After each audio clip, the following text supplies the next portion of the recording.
Good afternoon, everybody. I'm going to continue on sending out a few notifications while we get ourselves started here. I am starting a little bit ahead of time of the actual opening night announcement show. They're running a couple of trailers right now as it is, but I don't think it's anything we haven't seen yet.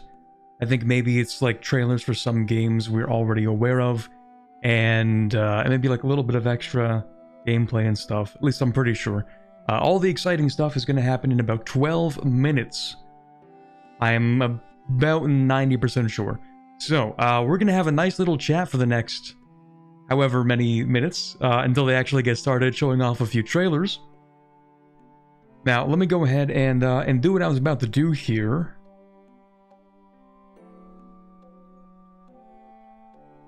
Well, I should probably do a little ad there. There we go.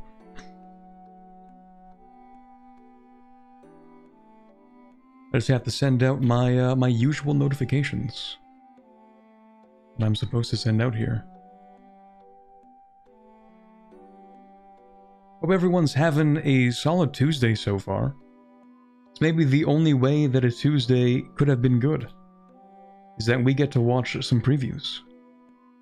Some neat trailers for new stuff. Okay, I'm gonna send out that notification.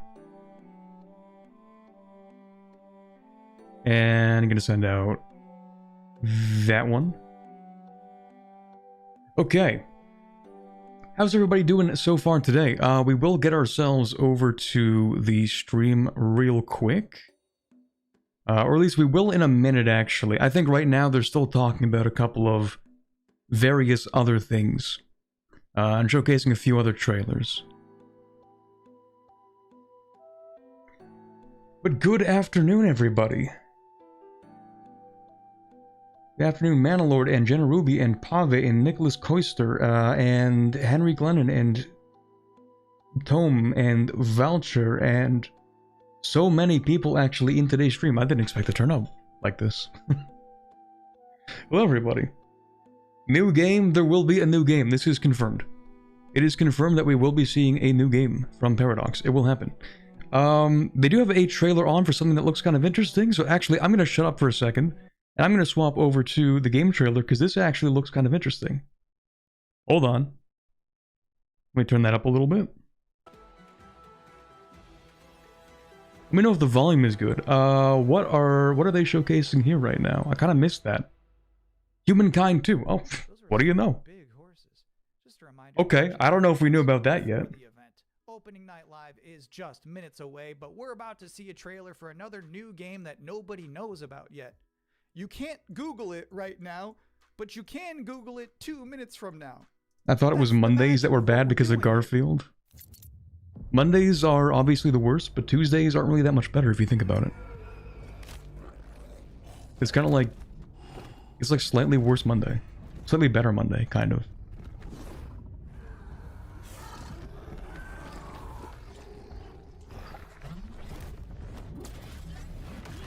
By the way, for people who are here mostly to see the Paradox game showcase, the website says that it's going to, like, the trailer's going to showcase about like 2 hours into the opening night. So, we're kind of stuck with each other for the next 2 hours, maybe. At least 2 hours.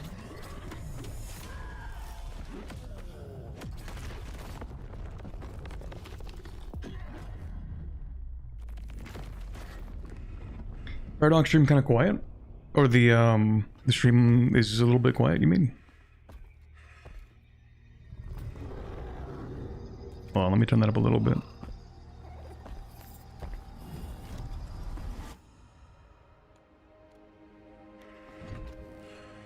I do like the art style for this game. I have never seen it.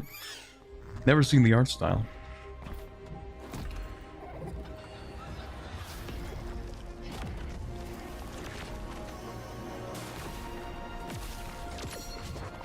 Two hours of yap bit? 2 hours of me trying to figure out when's the appropriate time to speak when trailers are playing. Elta, defy all gods. Okay. The little dragon companion never talked. I don't know if I've ever seen a video game before where you have a little flying dragon friend who isn't wisecracking. That was refreshing. Hand-drawn action And now we're adventure. gonna take Does the first appear to be ever the look case. at a game for two-player co-op enthusiasts. Grandpa, what was Mom like? You never Appropriate talked about time to it. speak is when the trailer doesn't seem very interesting. You can speak during the friend swap games? Hold on. We will all be pausing for the friend swap This was games. your mother's sigil. What? How? Maybe we should see what's inside. We will all be locked in for the next friend swap game. You're a little kid! Can we start changing ages yet? I suppose we should. Does this qualify is the question. I don't think this is friend swap though. This is just like a multiplayer, actually curated experience. What's all this now? I don't think this counts as friend swap. This counts as like From Mom! 2008 couch co-op PS2 era Is there style any game. chance Mom could still be out there somewhere? Know what I mean? She's never coming back. I can't just ignore this, Grandpa. She was my mom. Well, I'm not letting you go alone. Co-op game slop. Age twisting, okay? Looks like it's from the Takes-Two guys. Didn't they make a second game, I think? Also, hold on. Hold on. Soul slop? Hack and slash slop? That's my favorite kind. Onimusha? Maybe. Ho-ho bullet hell mechanics? Parry slop? Are all these ads sponsoring the stream? No, I wish. We're watching ads for the love of the game. We're watching trailers just to see if they're interesting. So hard. And that's the time has come for the finale. I can tear you apart as many times as I like. You need some more time in hell. That was certainly a line delivery. Neo DLC? I don't think so. It is the only Musha, okay. Ad slop, true.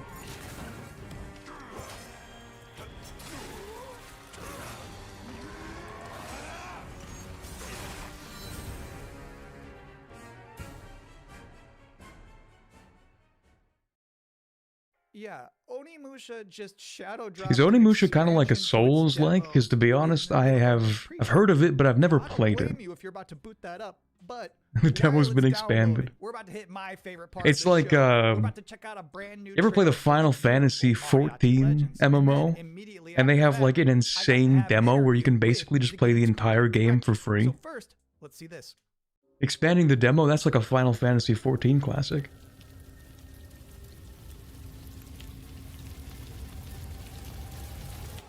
Así me gusta, Pablo.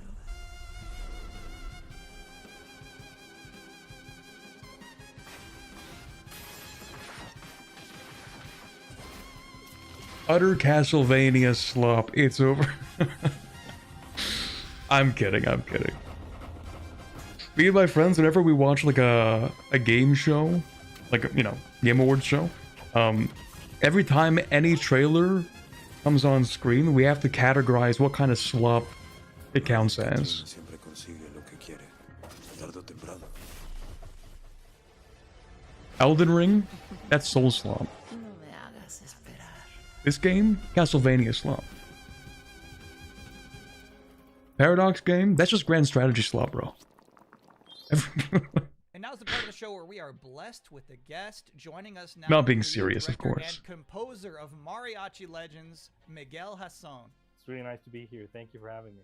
What is Map Mariachi slop, exactly. Legends, and where did this concept come from?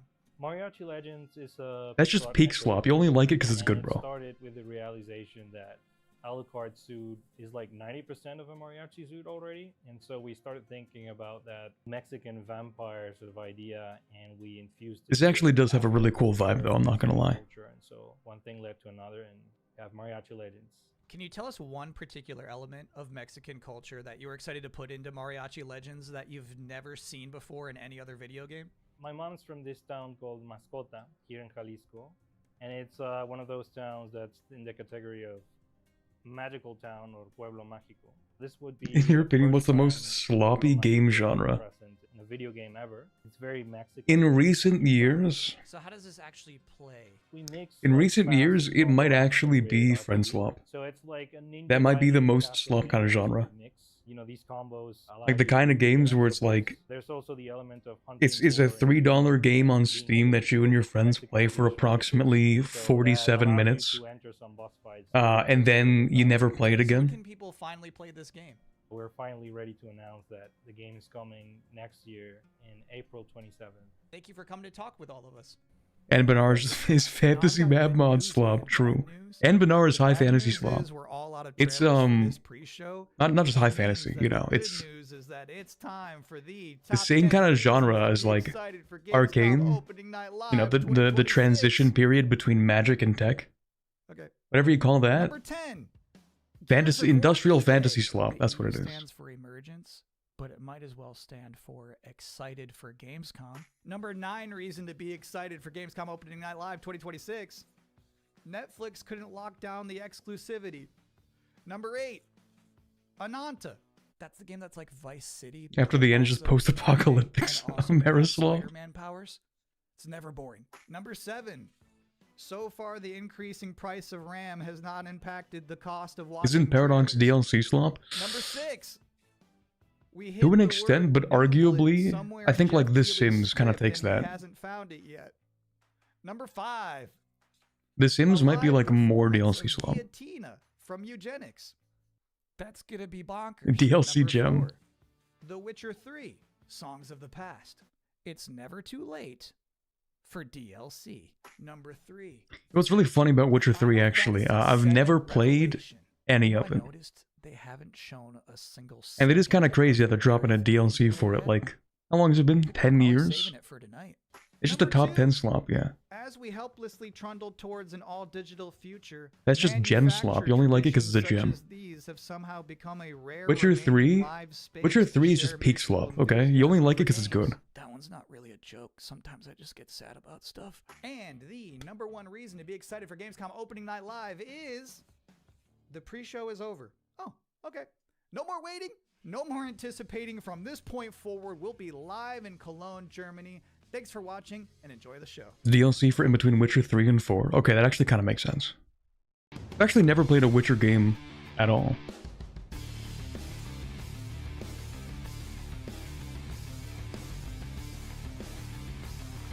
Can't wait to find the most 10 out of 10 amazing game of all time, and it's still called Slav.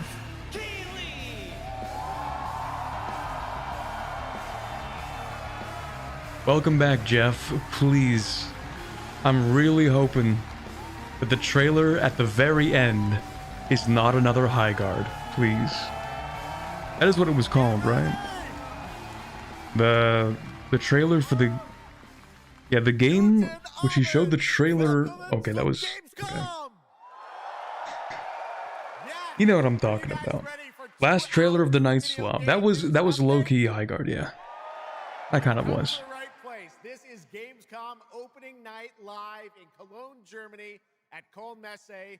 And the crowd this year, you guys are Hero shooters. the loudest I've ever heard you. The energy and Did he hype raise on Jeff's another beautiful level. voice a little You bit? guys are Maybe. prepped and ready, and Only we a got little bit, lot of though. great stuff for you today. Because it's It feels not a great to be super back, normalized surrounded by over stream. 5,000 fans at the biggest consumer video Like game the audio is in the not world. normalized. This I mean, week, more than 350,000 people are expected here at he sounds Gamescom, muffled. and For some reason, like, more. the audio was fine, and then Jeff walks out, and they're like, okay, make him as quiet as humanly We love you possible. too.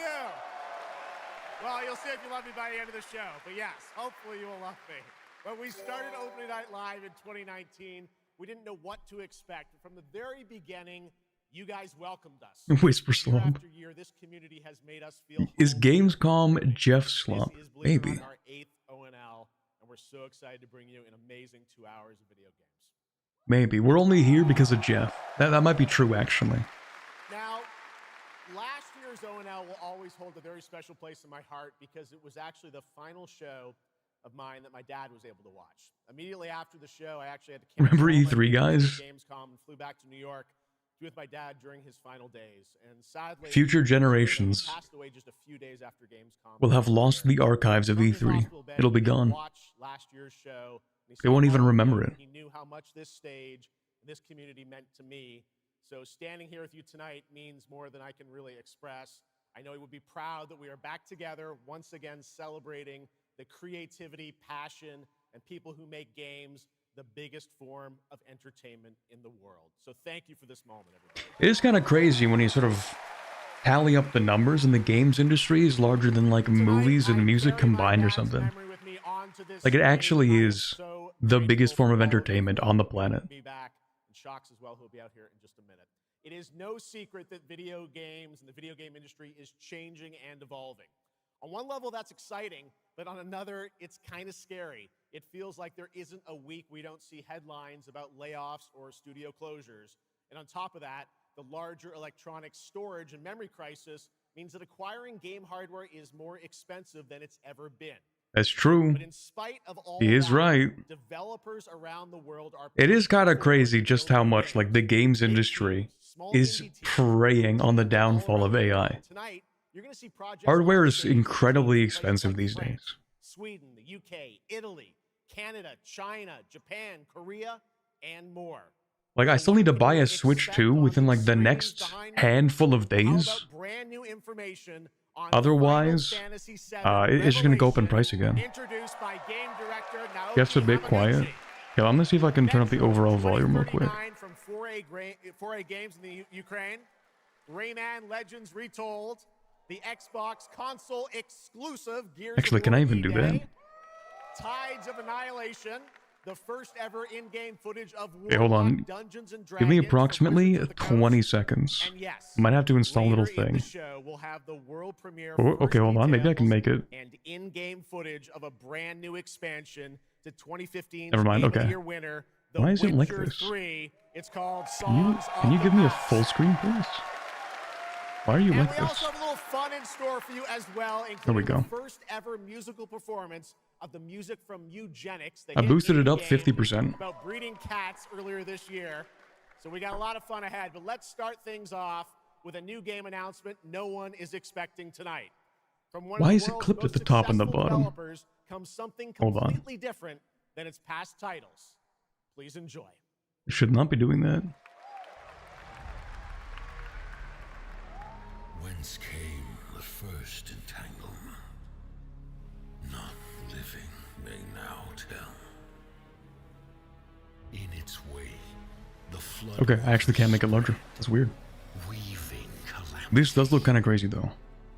Wait. Upon the silken paths, malice took root. I was gonna say something, but I'll hold my tongue. Suns rose on high. This is definitely Soul Slop, but I'm probably gonna play it. So, as spoken of old, the weavers came.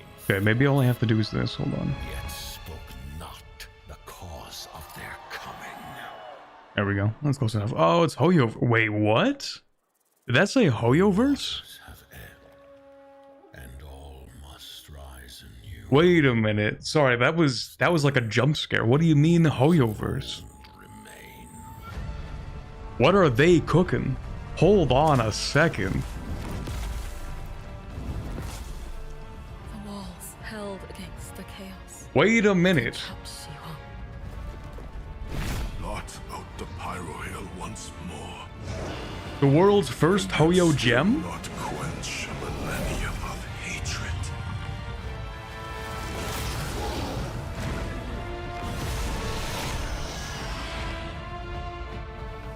How can a few Okay, hold on. This is actually crazy loud for me. I'm gonna see if I can do something to fix that for you guys. Hold on. This might actually be a Hoyo gem, Loki. Okay, this should make it louder for you guys a little bit. Here it is not oaths, but lies. Keep Okay, so it's not quite a Souls game. It looks closer to like a Monster Hunter type game.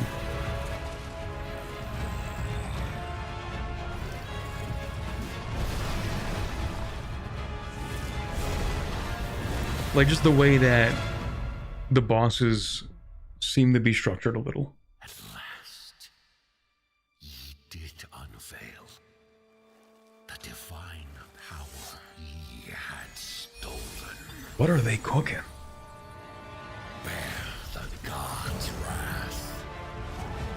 Ooh, maybe it's their take on Night Rain.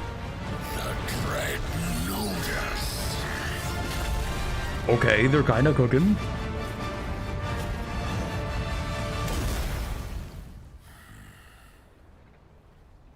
Came ye to reweave this world, or seek ye some other end? Notice fall. Okay, MiHoYo, you have my attention. Pretty impressive. That was Okay, alright, I'll take a look at it when it releases. Original co-op action game in which players take on the role of a weaver and step into a world where divine authority has crumbled and order has collapsed. Players must stand as one to defeat mighty mythic beings using close coordination and sharp tactics. Looks very, very cool, and we're happy to kick off the show with that one.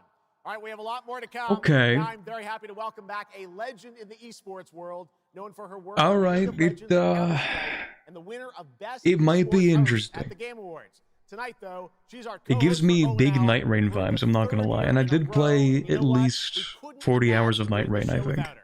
Gamescom, will you please join me in giving a huge welcome to Shocks? Hello, I have no idea who this is, to be honest. I'm not like a big esports kind of guy. Thank you so much, Jeff. It is such an honor to be back here at Gamescom in my favorite city, I gotta say it, Cologne, and seeing all the fans around the world. Now, They say like a League of Legends and what we have in store tonight. And Counter-Strike right now, streamer I or am player? very happy to share with you the global announcement of a brand new title in a very well-known franchise developed by Ubisoft Paris. This is Rainbow Six Tactics. Rainbow Six Tactics. Okay, not at all interesting to me, to be honest. I never played Siege. I figured this is gonna be like, wait, hold on a second. This is it. These tangles are in for a surprise. They said Rainbow Six. It's not what I thought they meant. Okay, so it's just, Six on station. it's like XCOM, but probably slightly less infuriating. XCOM slot?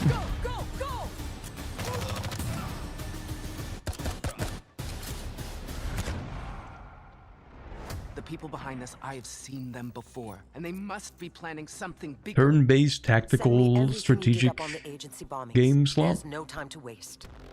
XCOM isn't infuriating? That's not true. That is not true at all. XCOM is like the #1 rage bait game I think I've ever played.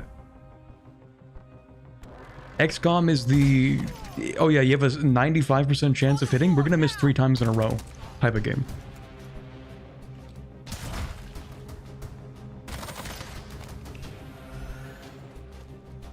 %, allegedly. Oh yeah, like nothing's guaranteed in XCOM, is it?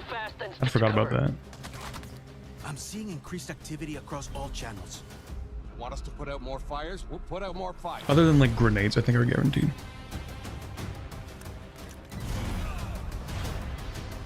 On the floor now.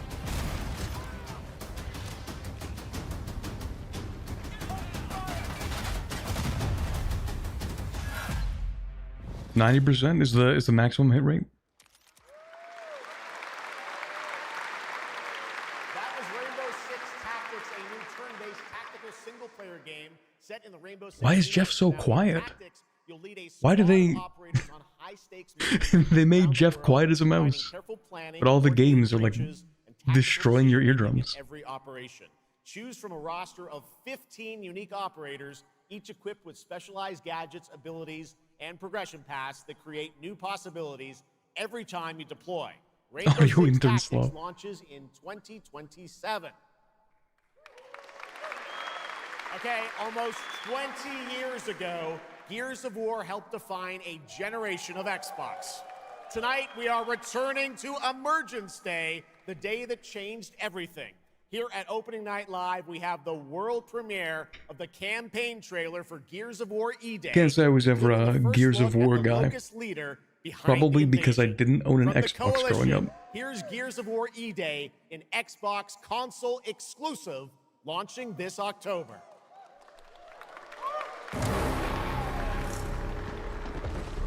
I also still don't own an Xbox, so I'm probably not gonna pick it up. What the fuck are you?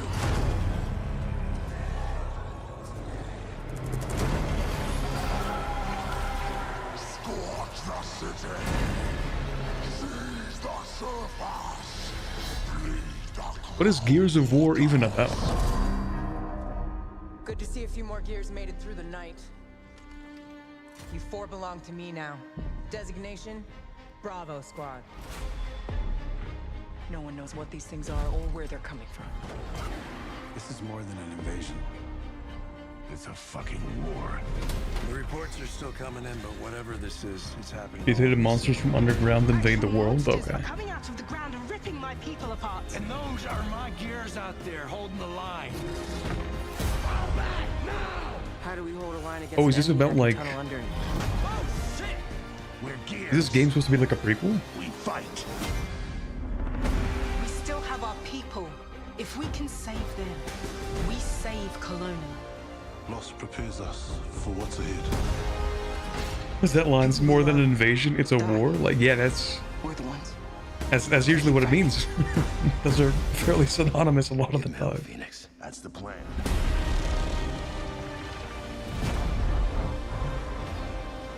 Yeah, usually you're at war when you get invaded. That typically is how it works. Come and get some, you goddamn grubs! There'll be no support. If you fall, we all do. I'm sure if I had grown up playing this genre, it would actually be pretty fire. Die together, yeah? To the end.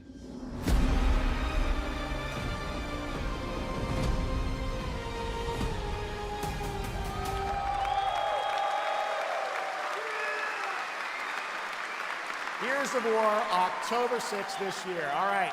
Next, it's time for Anata, an epic free-to-play open world. It's not a battle, it's a conflict. From NetEase coming to This isn't a PlayStation conflict, 5, it's an PC, and altercation. mobile platforms. 3 years ago, it was revealed here at Gamescom with 2 massive cities. You build your profile and social following as a member of the ACD team. Tonight, we've got your first look at the city of Shangzhou and the types of combat vehicles and mini-games you can expect. And Oh yeah, yes, isn't this these are the anime release date as GTA? well.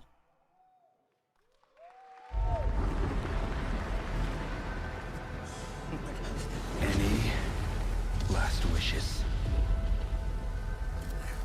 MMORPG stuff. Still have a mortgage, haven't tracked down my old man yet, still gotta buy a ticket home. I still got all these memes I haven't sent out yet. Whoa! It's a Nanta! Or it was. Persona? No, not yet. I can assure you, if Persona was gonna release something today, my friend would be messaging me about it non-stop. Because he would know, somehow. Did they really? He would know if something Persona related is gonna release today. Viral first. Then worry about rebuilding the ACD. Get big enough, and the old workers are sure to come back. What's next? Why is cracking Protex? What, Master? Master, you're so awesome. Yeet Master? Yeet Master. Who the hell came up with that name? Yeet Master. You're nothing more than a bad seed who slipped out of a nowhere town. Enjoy the party, my friend. This is not yours to take, outsider. My opinion on this game will actually change depending on whether or not it is free to play.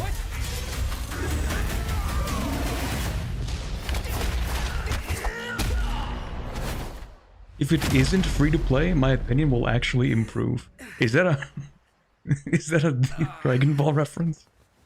Sorry, anyway. It is free to play? Okay, never mind. You wait. Where am I?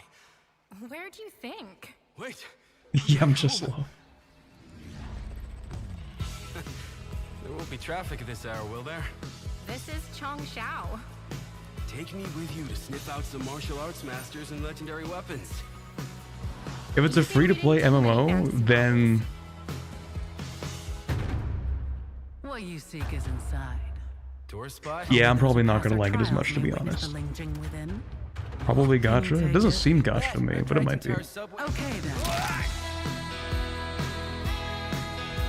I don't think it's gonna be gacha. I think it's like your main character is gonna be the stand-in for like this guy that we're seeing. Like the main character in this trailer is just gonna be replaced with like your custom character.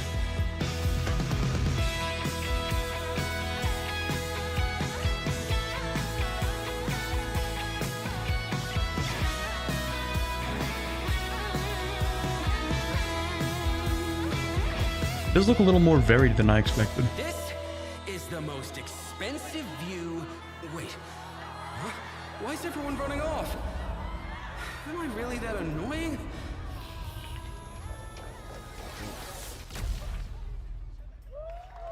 Okay, I think this dialogue might actually put me into a coma, so it's quite possible that I will not play it based on that alone, maybe. Comes out on January 15th, 2027.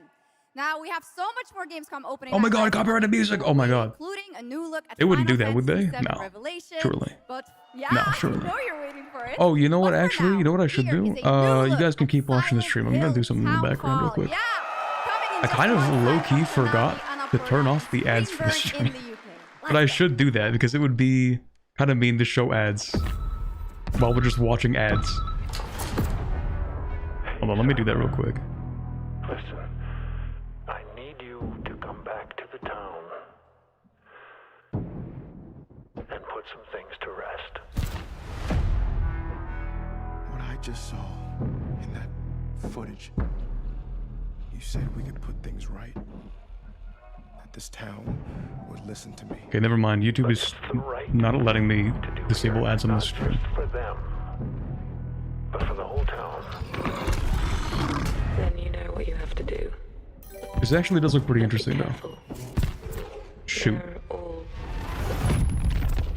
so angry.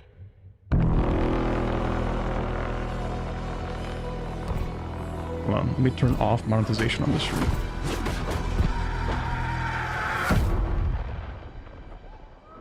Well, actually, no, it needs to be on.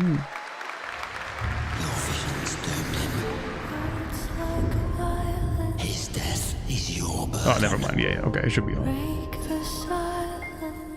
Sure thinks he can tell a corporation to not show ads. On Twitch, it's actually cooked. There's nothing I can do. I don't have that power on Twitch, but on YouTube I do.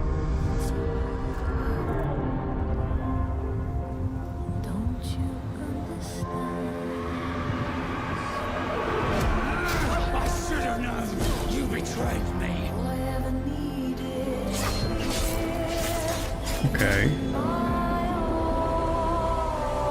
Now I understand. New franchise? These people actually talk to people in real life? How's the dialogue so terrible? It's more than I ever imagined. I can't do this anymore. Oh, what the fuck? That's a Plague Tale game? Okay. Flashbang at the end. What the hell was that? Anyway, I don't really agree when it comes to, like, dialogue. Like, I think it should sound like it's meant to be written into a story. Yeah, people don't talk to each other like that in real life, but, like, that's why we make stories, you know? There's creative liberty you can take, and I'm fine with that. It's just when it gets a little bit... It's too quippy. Brave the gale.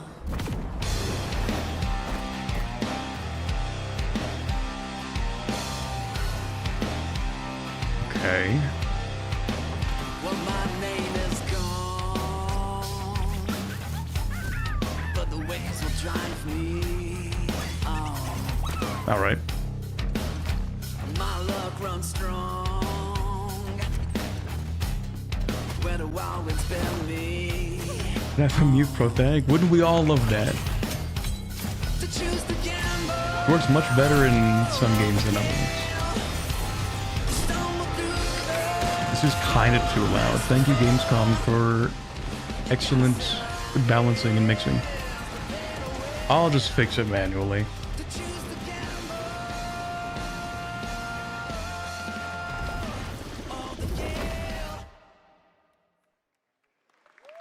See you, remnants. Okay. You failed us. If only I was stronger. Oh, isn't this, it's gonna be a DLC for Crimson Desert? Oh, yeah, what do you know? Countless trials to reach this summit. This time. Unless it's just another ad for Crimson Desert. You'll struggle. I did try Crimson Desert a little bit. Because that's My friend bought it for the Steam family share, and I tried it a little bit, but I'd better get what I'm owed.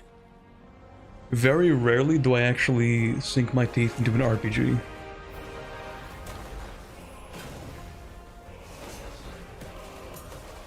Even if the end is written, I will walk the full length of this path.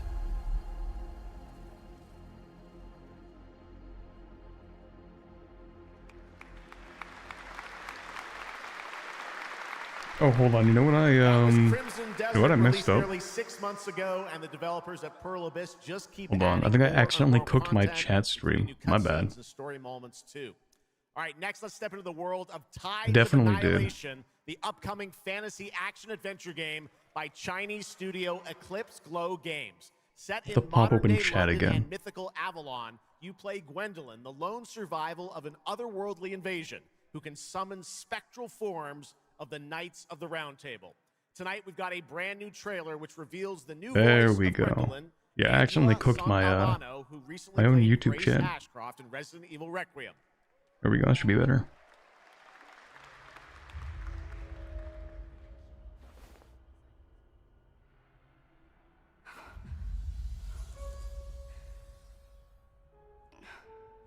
It's too quiet.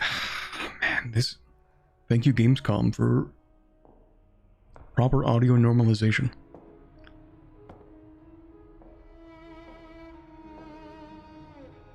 You have decided?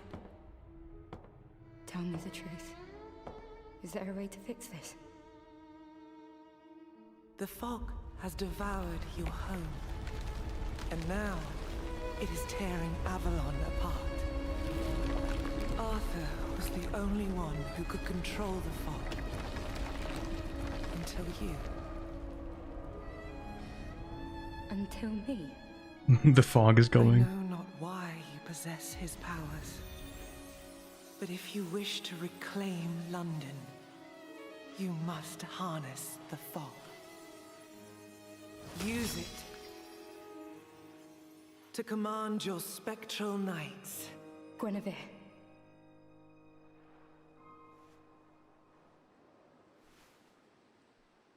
What company did they say?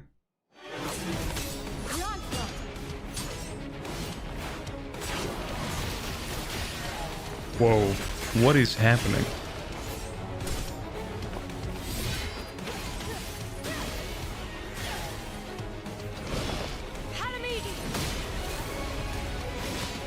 Some Chinese one?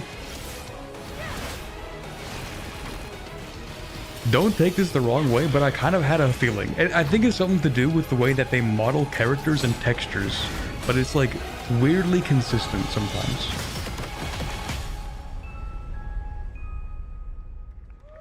Like maybe I'm crazy, but there's something about it that kind of gives Beautiful, and if you're interested in wish listing characters that look kind of like porcelain a little bit. You know what I mean? featured at ONL, make sure to check out the Gamescom Steam page. And if you're anything like me, I'm sure you have tons on your wish list and in your cart, but a few more can't hurt, right? The Steam page is available now and being updated throughout the show as the titles are announced. And now to introduce our next game trailer from Turin, Italy, founder and creative director of Unrelated Games, Alessandro Durando. A mix of both low textures and very detailed. The character models are always very detailed, and I don't know, something about the skin texturing that they use on models.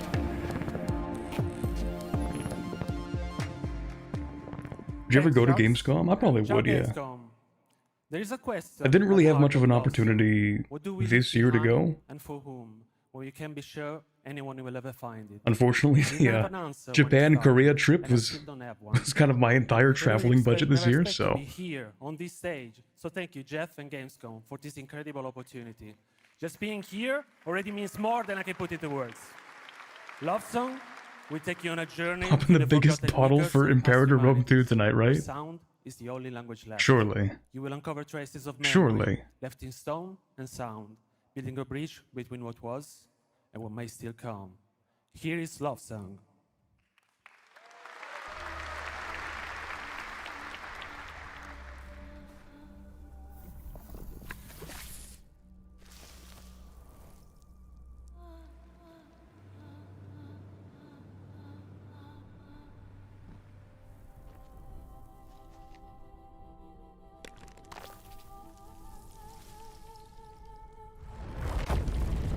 Okay.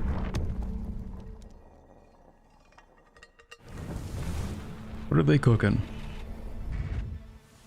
They're cooking the bitrate, that's what they're cooking.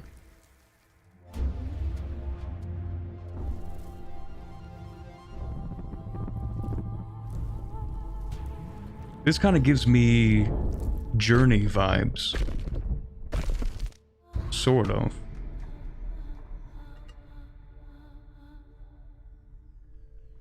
Love song. Okay, it could be interesting. It does feel very Journey-esque, and I did like that game. Beautiful and artistic game made right here in Europe. Thank you, Alessandro, for joining us.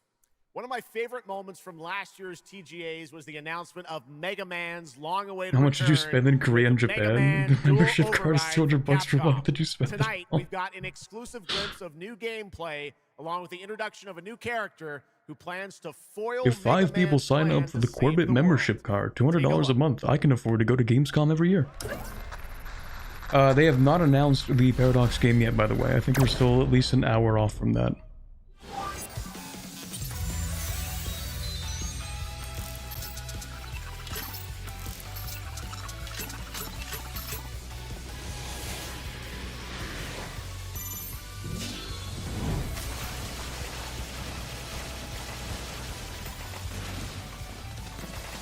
Thank you very much, Rossa, for the 18 months in the channel membership.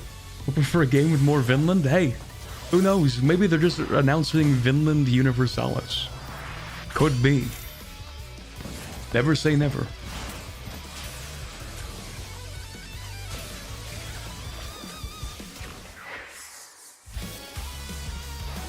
Paradox Mega Man. Did I miss a cool game yet? There was one MiHoYo game that is very un-MiHoYo-esque, which ironically makes it look more interesting.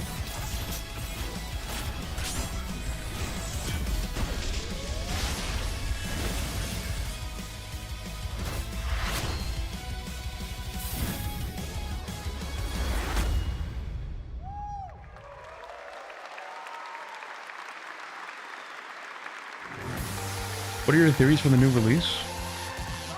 Whoa. Okay, that gave me a jump scare. Like, what are they cooking?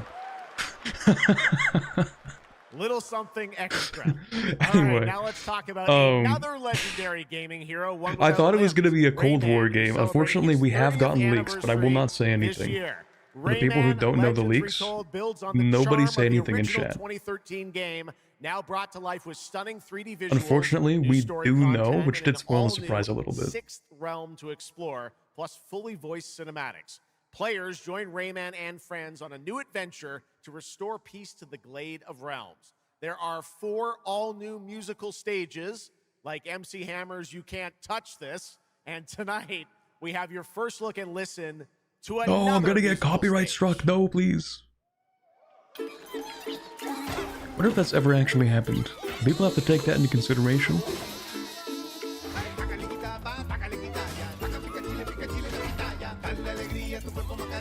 They probably do use copyright music in Gamescom, to be honest. Oh my god, no, it actually is gonna be copyright. No, copyright music, we can't be doing this. They're not down. YouTube lets you skip strip music now, which is nice. It does, but it does also kind of... I think it deletes like all the audio, unfortunately. No, why VOD? Please. It's really funny on the Gamescom website. They're like, hey, we encourage you to co-stream, by the way. Please do stream the stream on your own channel. Please do. So that does make me wonder, do we have to worry about copyright? But the answer is probably yes, unfortunately. Oh, on Twitch it mutes the segment. Of course it does. Of course it does. VOD is going to be nuked, unfortunately. Still to come at ONL, the worldwide reveal of The Witcher 3's new expansion, Final Fantasy VII Revelation, and a performance of the music of Mugenics for the first time anywhere. It's time for our next announcement. YouTube believes in your voice, just removes the music. Oh, that's crazy, actually. None of the words apparently can be said on stage. So I guess Eugenics. Surely they said Mugenics, I think.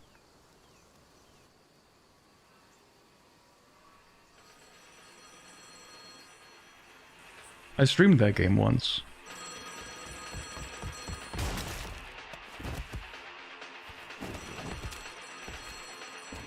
My friend actually played a ridiculous amount of Mugenics. He has like, I think he has at least 200 hours in the game.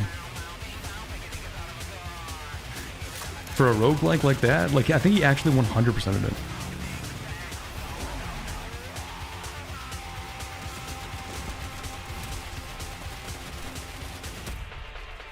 Is this also copyright? You have to be kidding me. I can't stream anything. I cannot stream this stream, man. Oh, man.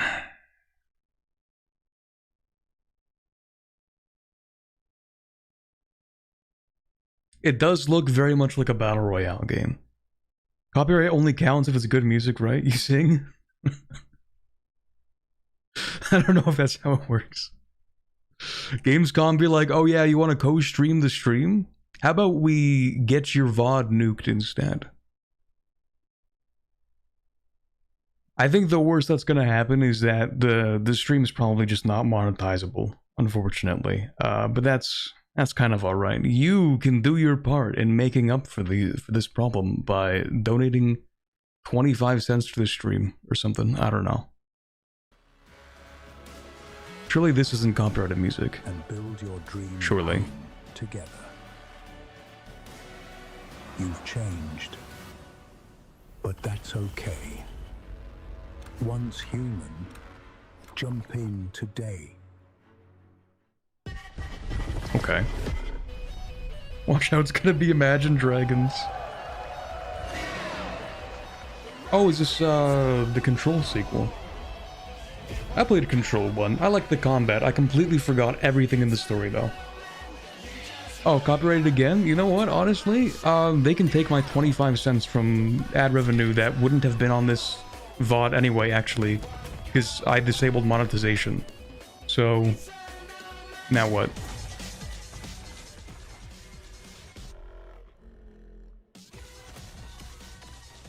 If the stream's demonetized, can they demonetize it any further?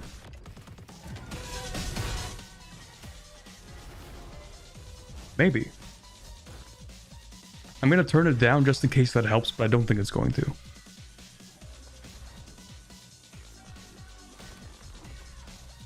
Strike? It would be kind of absurd for them to do a copyright strike on the actual VOD of another thing. Don't worry. Thank you very much, Christian Dimitrov, for the 249 euros. I appreciate that. Thank you very much, GoPapa, for the 18 months in the Kingsguard. I really appreciate that. And for $1, you can send funny TTS into the stream. That is true. I meant to send a message. I'm listening. I'm paying attention.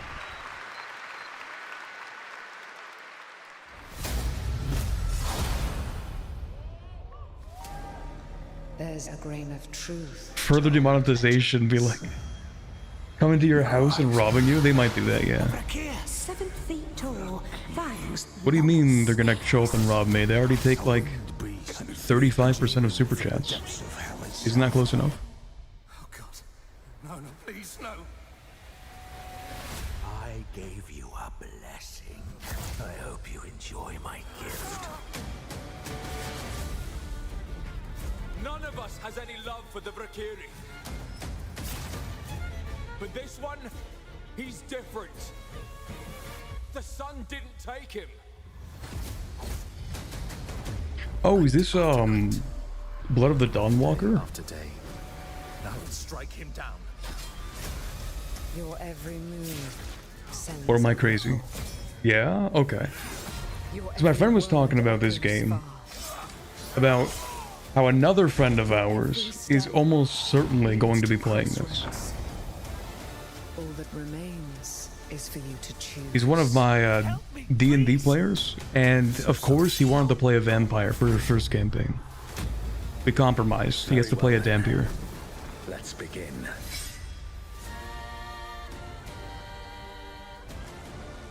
It does look pretty interesting though. I might give it a look. Comes out in like a week too. Welcome Damn. back, everybody, to Gamescom opening night live. Now, I'm a huge Game of Thrones fan, so I am very happy to share this world premiere of this next game with you. The gameplay of the forthcoming strategy game, Game of Thrones War for Westeros, from Australia's Playside Studios. The Iron Throne stands empty. Game of Thrones mentioned? Game of Thrones RTS? Come on, man. RTS slot? Game of Thrones slot? Try to defend yourself.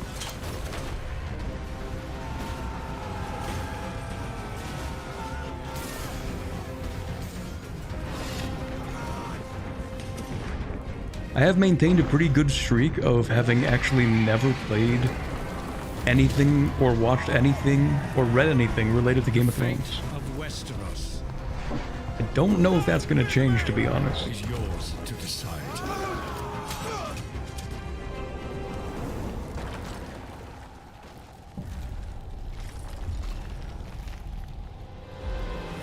Game of Thrones. War for Westeros. Yeah, how awesome did that dragon look? You know, I can't wait for this one. So with that now, Are we gonna tell your stream to stop cutting out? Announcement from Airship Is Syndicate, it? It shouldn't makers be. of Darksiders Genesis. This is a new self-funded and published indie title where you escape from a failing orbital prison in this gritty sci-fi isometric action thriller. This is Dust Origins.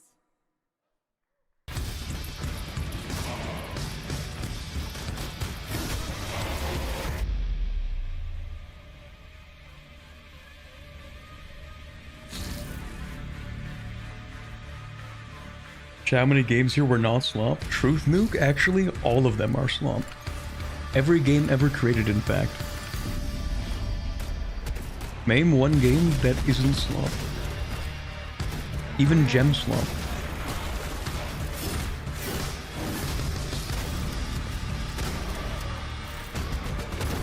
Grimdark slop? Chrono Trigger? You mean... Actually, never played Chrono Trigger. What kind of game is that? Is it like a turn-based RPG? Turn-based slot?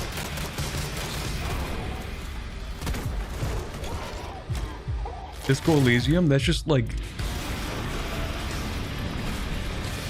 That's like RPG slot, kind of.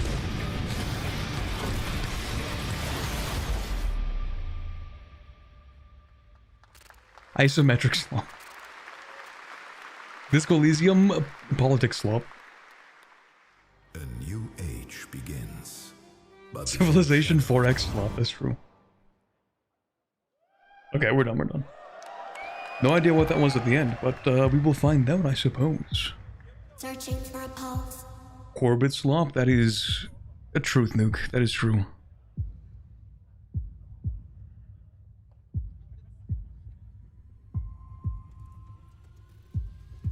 Initializing reality. Loading a 233,000 square meter grid. Portal 3? Activating Just kidding. 1,600 exhibitors. Unlocking more than 1,000 worlds. Global data streams active. Challenging Astrobot? energy worldwide. Maybe? Breaking the barrier between screen and reality. Heartbeat restored. Synchronization complete.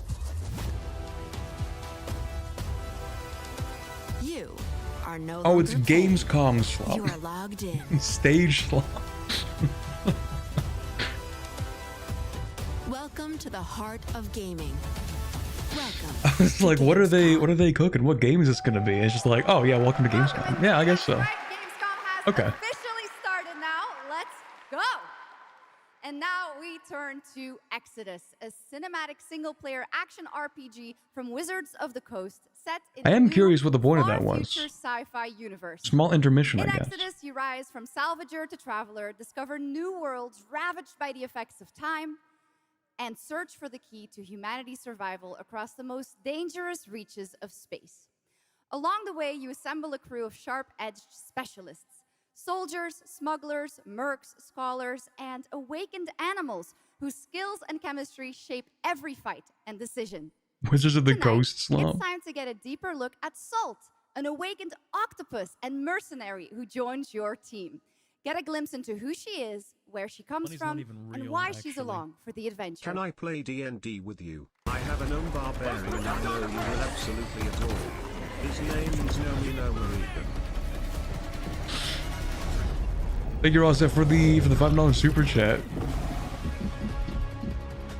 I don't know if that is a possibility. I don't know about that one. Also, what the hell did I just see? Salt? Yes. Figured we could talk. I was not paying attention. Where did the octopus come from? Why? Want to understand how you see things, how you operate.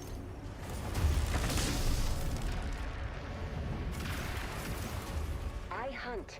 You pay. This is agreed. Well, that answers that. But hey, we're getting to know each other. You local? The Octodad sequel is looking crazy. From somewhere else. Somewhere else.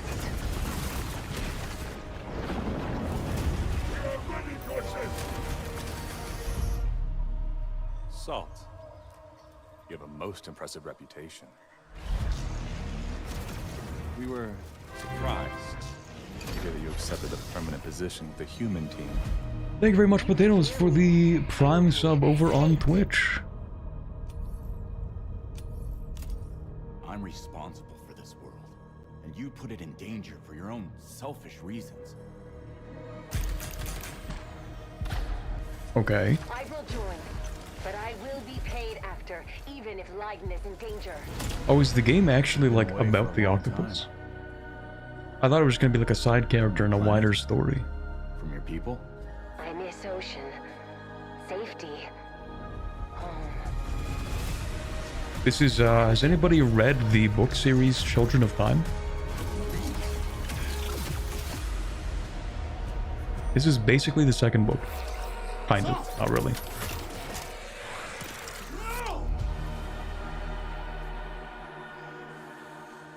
Can we romance the octopus?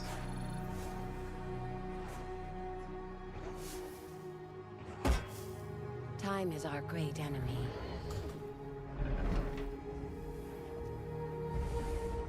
But we must always have hope.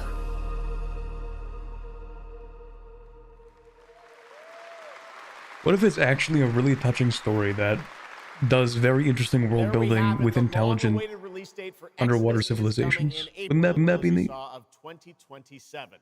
Now to give us an exclusive extended first look at the gameplay for the upcoming Warlock Dungeons and Dragons from Wizards of the Coast and Invoke in Montreal, Canada, please welcome the Was there TGA gameplay? There was like some award-winning gameplay, star kind of. Resident Evil Village, the incredible Maggie Robertson. High Guard 2, let's go. No. Oh, it actually is Dungeons and Dragons. The whole Dungeons and Dragons game. Okay, Wizards of the Coast. I will watch your Jeff, trailer. And good evening, everyone. I am so excited to be here. Yeah. All right. Every warlock's journey begins with a pact. For Katri, a seasoned warrior on a personal quest, that pact is made with Tasha, an ancient witch queen and the patron I have the pleasure of playing. Tasha grants her access to forbidden magic, but power always comes at a cost. I've lost audio. Tonight, Wait, we're what? revealing gameplay for the first All audio is time, gone? It showing shouldn't how be. Katri wields magic as she explores the world. It is showing up on my end. This is Warlock. Let's take a look. Refresh. Ever deepest desires come true. Yeah, just try refreshing, see what happens. It shouldn't be a problem. I don't know what's up. Audio's working, works for me? Okay, good. Do more.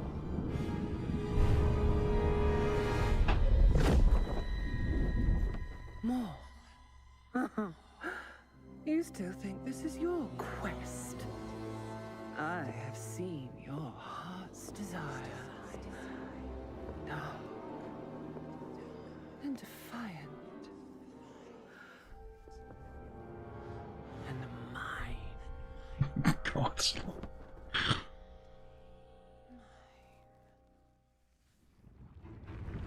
I'll wait until we see gameplay at least. Because this could actually be very interesting. Raw magic serves us both.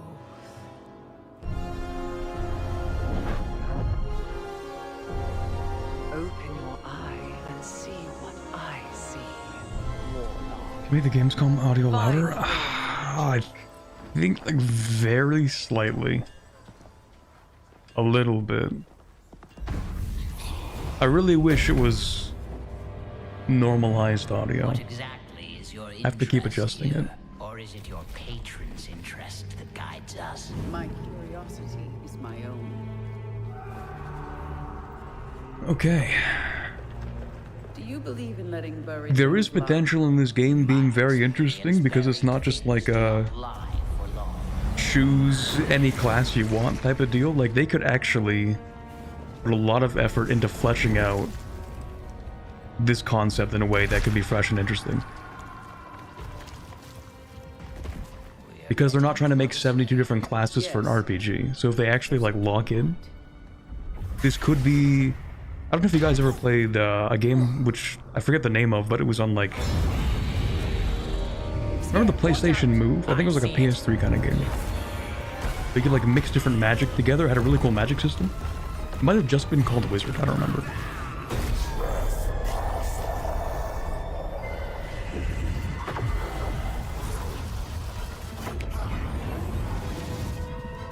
Could have been called Magic. It wasn't like a top-down, it was specifically used the PlayStation Move system. Not merely digging deep.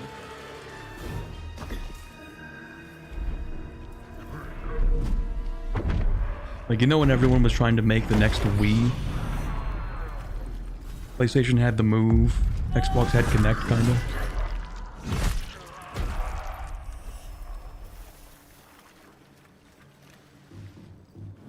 You're getting closer, Warlock. It might have just been called Magic, yeah. But that had a really cool magic system, so I'm kind of hoping, like, they can do something with this, is what I'm saying. Raw magic. A means to an end.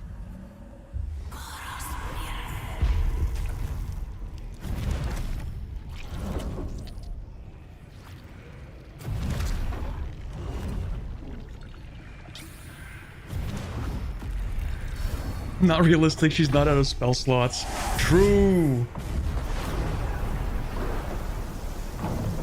Game called Warlock, you get to cast more than 4 spells throughout the course of an entire combat. Not real. Not a real Warlock.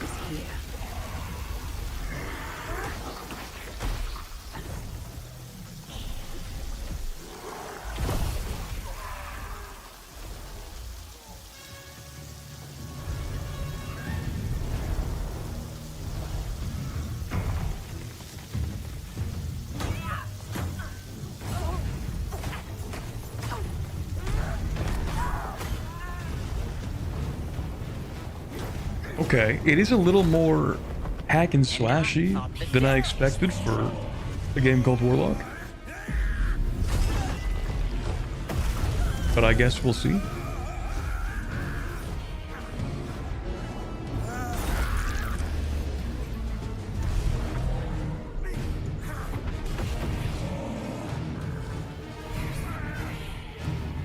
Maybe it's just that one part.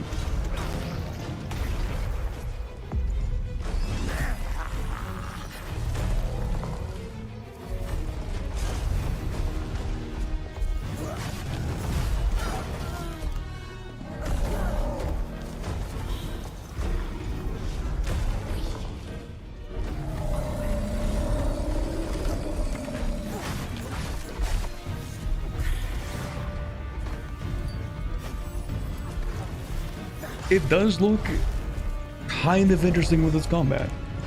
It gives me somewhat Souls vibes, a little bit. With a little more hack and slash to it.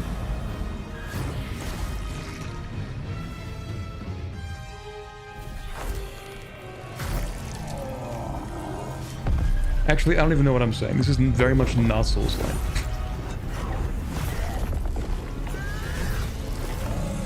Just fighting the one major enemy made me kind of feel like that a little bit, but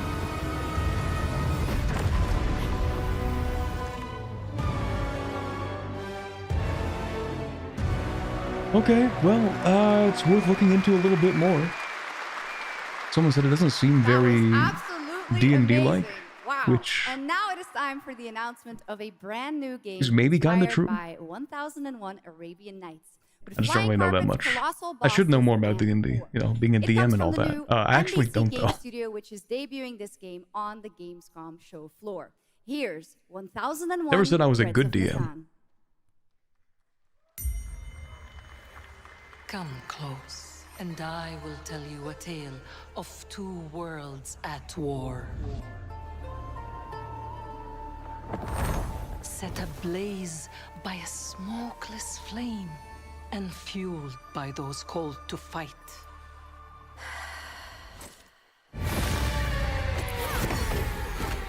Oh, sure, but you meant the gameplay. Oh, yeah. I mean, of course. It turned D&D into an action RPG. It's gonna be a little difficult to translate that. Who are unseen.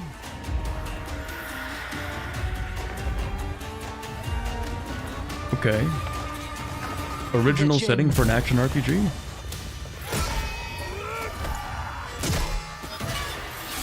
Action RPG with a unique and new concept for its universe.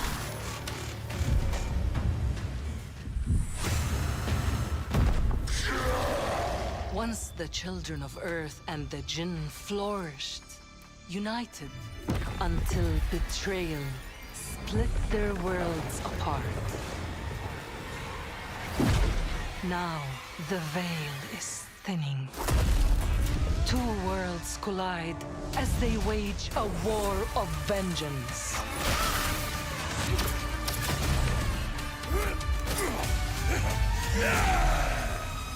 Yet, could be interesting. Many stories remain but untold. I will not form an opinion until I see actual gameplay. We have but one hope. So listen, heed my words. This story begins with you.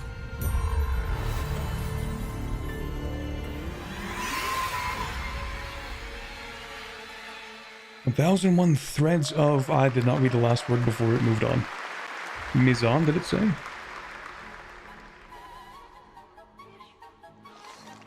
Okay. I'll leave it to you to make the dead speak. Nothing What is this? and no one will keep me from the truth. This looks like a MiHoYo game. The purists.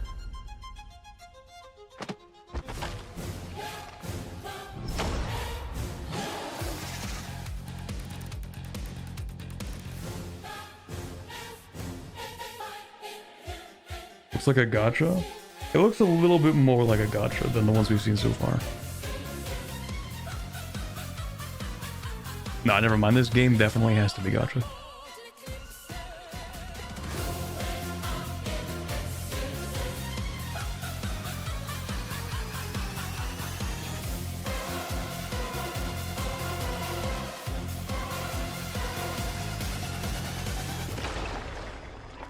Any leads? It's just as you surmised. The final clue is in that cursed place. At the very beginning, I was like, wait a second, is this... If greed comes at a cost, is this by the same studio that made Coned Vein? would you pay to bring back someone you love? Hey, wait a second, what if the combat's actually good? What if it's like actually good though? Wouldn't that be crazy? It's for sure a gacha game, but like what if it's low-key a gacha gem? World's first gacha gem.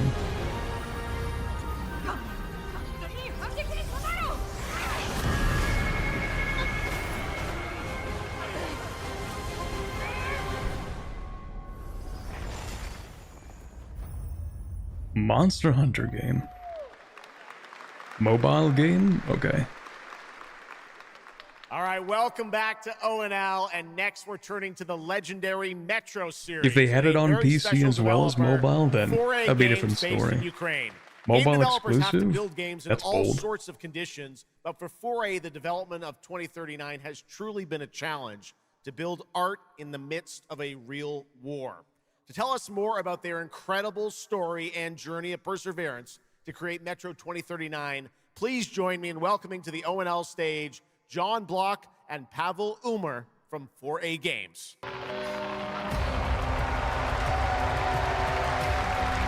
Ooh, that is so loud in my ears. I low-key have to turn this down a little. I'll fix it if they get quiet again.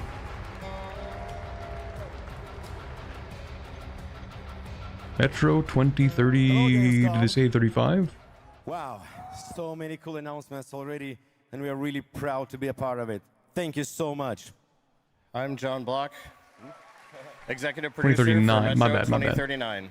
And I'm Pavel Ulmer, co-creative director and audio lead. Tonight, we are revealing our brand new gameplay trailer for Metro 2039, the next chapter set in the Metro universe we have been exploring for nearly 2 decades. Metro has always been a story about preventing war, but now that war is at our doorstep, we have built a story about its consequences and what it takes to survive, the cost of silence, the horror of tyranny, and the price of freedom. Of course, as always, there's monsters, tunnels, devastated ruins. Okay.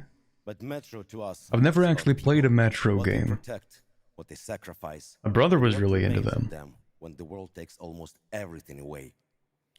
Creating a game this dark requires a lot of passion, discipline, and a development team that has had to become accustomed to working without peace or regularity. There's enormous care for this universe and the people who believe in it. A key part of this is our own in-house Metro games are 4A amazing engine and good. built to fully realize the oppressive world you're about to step into.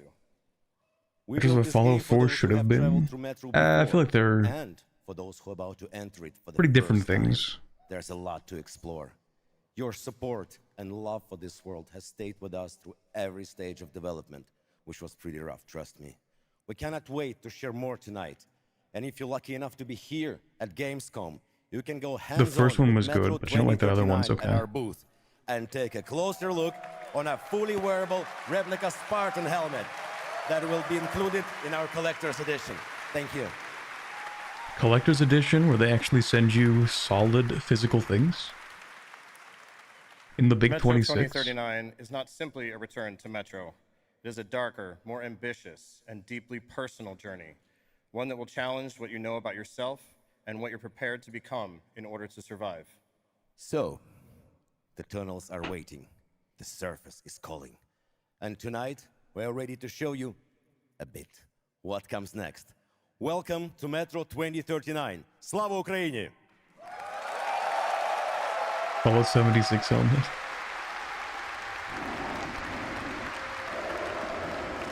Wasn't the collector's edition for Fallout 76 actually like What brought you here? an entire 2 tiers of quality lower than it should have been? I need information. Wasn't like the canvas bag actually made of Come like to the wrong place. cheap fabric? The Novorite spread across the station like a damn plague. So this is Hunter's bright future.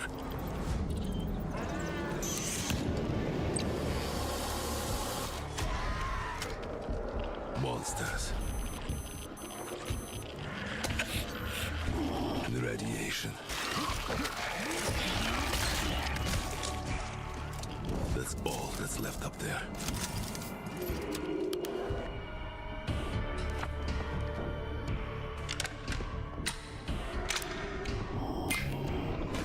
Okay, gun customization.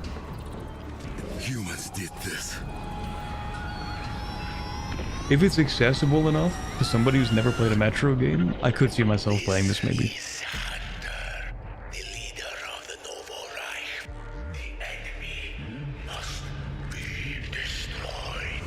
The leader of the, what did he say? Werewolves in helmets. But I'm something worse.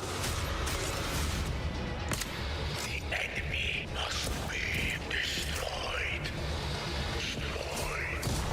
The enemy must be destroyed. Oh. They got the Eldritch Horrors in Metro, I didn't realize.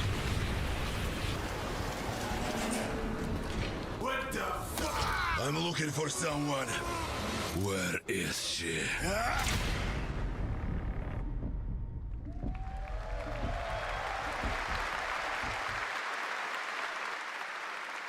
Metro Oh yeah, isn't in 2039 Metro, looks isn't the great. bad Hats guys off still to the team Nazis? at 4A Games. Okay, now for something completely different. He's performed at the Game Awards. Is it like was on the stage with us at same, Summer like a Game Fest, direct but now it's continuation, time or for is this it like... person's first appearance on ONL.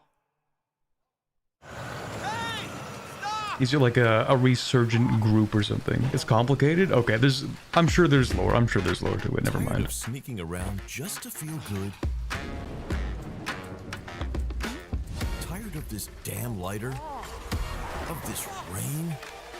Of this life? Eat a more sizzle. The Soviets and the Nazis. More sizzle, less hassle, more high. Okay, cut! Thank you, Cyrus. That's perfect. Well done. Okay, hold on. What? Back to the stream for a second. What are we watching? What is this? As it were, an entrepreneur and eccentric known for his diverse business ventures. Oh, is it gonna be like is it gonna be a Hitman game?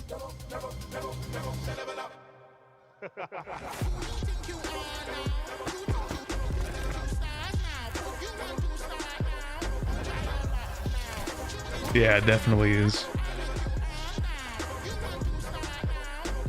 I hope you're feeling hungry, 47.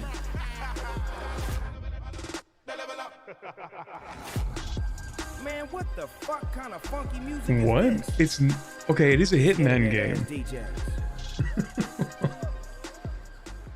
Okay, interesting. The Dogfather now coming to Hitman. Next up, the sky is no longer the limit from NC. This is Ion 2, the sequel to Ion, a new PC MMO built around aerial combat on a massive scale. It launches October 5th this year.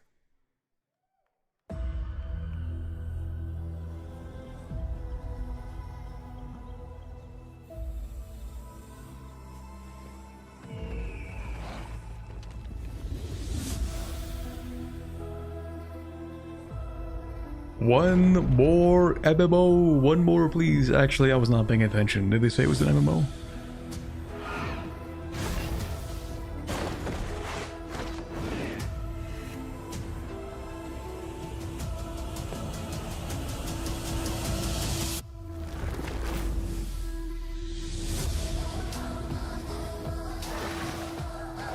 For an MMO, it does kind of look impressive, at least visually speaking. Maybe I'm too used to like playing. The only real MMO I actually locked in for was Final Fantasy XIV. I'm not gonna lie.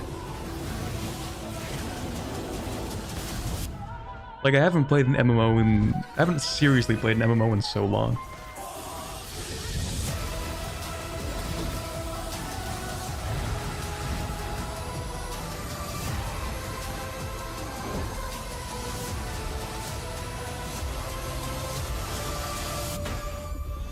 Why do they all look the same? Is because... Wait, Ion, hold on a second. I think I actually played this. I think I played the first one. Wait a minute. Anyway, I think it's like a lot of games these days have such a focus on trying to make their graphics look as realistic as possible that things start to like boil down a little bit into like, okay, everything just looks realistic. Out on the old roads, I saw her shatter into warring tribes. Hold on. Is this it? People. I know your kind. You think you'll survive and adapt. Reclaim the land. Rediscover the lost technology of the old world. Reunite her people through alliances, through faith. But when words fail... This is it. Might becomes the law.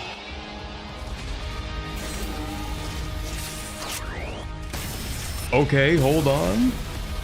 Ancient powers divide this land, and their might is far beyond the likes of you.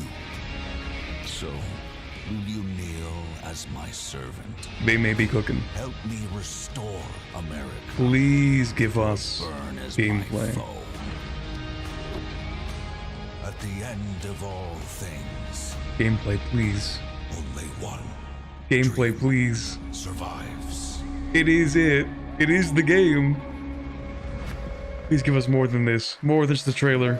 It's so over. Oh my god, man. I wanted to know if it's an actual grand strategy game. I mean, it's an interesting theme. If they make decent enough lore for it, then, like, you know, it could be interesting. We need to see gameplay. Like, we have to. Because I'm really, really hoping that it is grand strategy, like pretty much all the other mainline titles. I'm really hoping it's not like a 4X turn-based strategy game. Like, please do not give us another Civ type. Even if it's like Stellaris kind of, you know. I would be fine with it kind of being like Stellaris, sort of.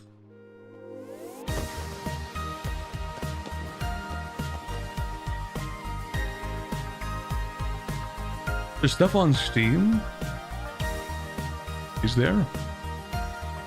From the screenshots on Steam, looks more like 4X. Don't say that. Don't crush my dreams like this. Don't do that.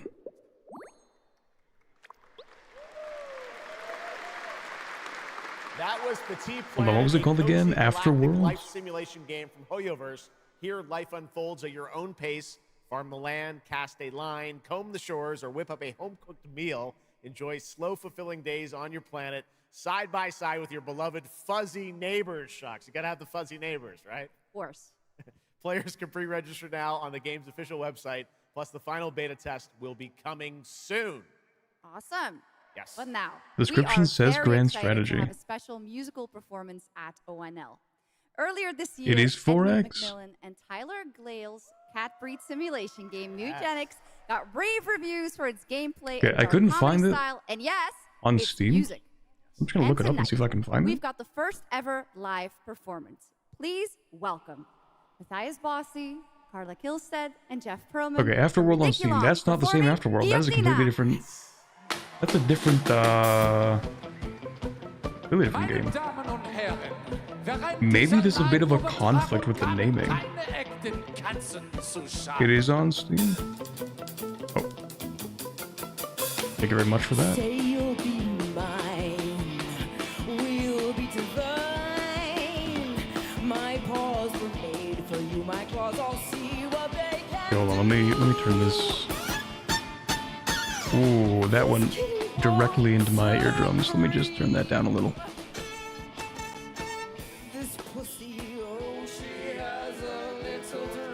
Okay, Mugenics. For a second, I'm like, what's the context for this? Okay, it is looking.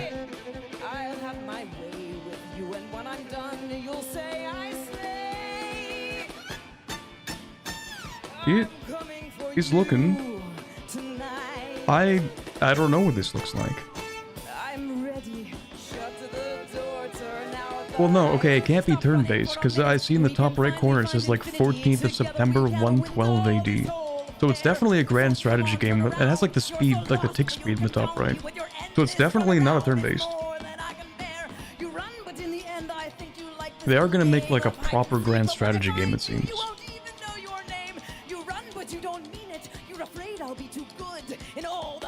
Stellaris type thing starts like 4X, turns into a grand strategy game. It kind of sort of looks like that, but I don't think it's randomized.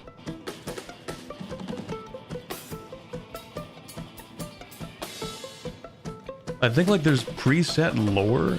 It's just like the game is more almost like, it looks like it's a little bit closer to like EU4, where everything is predetermined, but you have to uncover parts of the map. Like you still have to do exploration mechanics, it looks like, kind of. But I think everything is like preset, maybe. Maybe I'm wrong about that. Steam description says it's procedurally generated? Oh, never mind. Oh, never mind.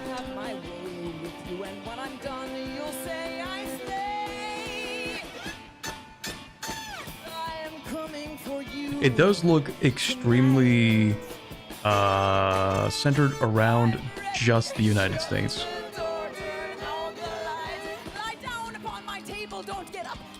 Which is slightly unusual, actually quite unusual for a Paradox game.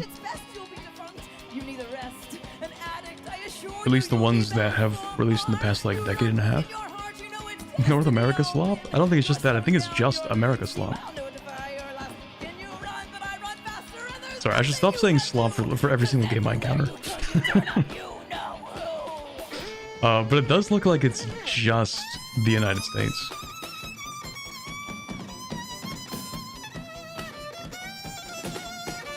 I thought if they would do something like this, it would be like, oh yeah, we'll give you North and South America, and then like they're gonna give you the DLC for Europe and Asia, and let's be honest, they're probably not even gonna do like an Africa DLC.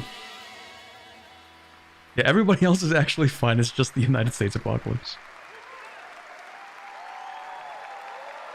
It only happened to the United States. Everybody else on planet Earth is actually completely fine. From the screenshot, we see Canada and Mexico. Yeah, I think you're right. In the map that they showcased. But it didn't show anything in Canada or Mexico in the screenshot. Like, it shows a map of North America. It shows that some of the Great Lakes are kind of cooked. Anyway, okay, we'll learn more about that at some point. I'm sure they'll drop a dev diary, maybe today or something, but anyway. How much longer do we actually have left in today's Gamescom little show here? I forgot when I have Steam open, it autoplays. Thank you very much, Steam.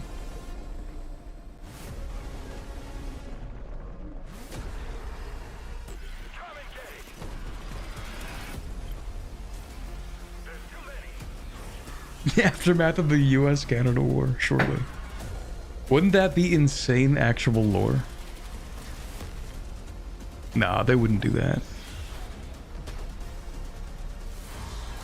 Okay, what else do we have on today's menu? Let's take a look at what else we have.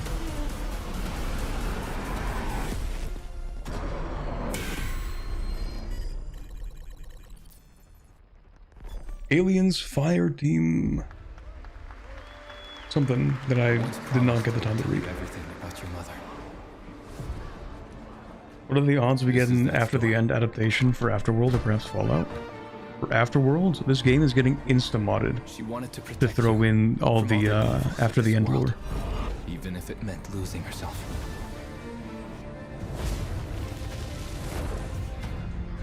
Oh yeah, this game, oh I forget what it's called.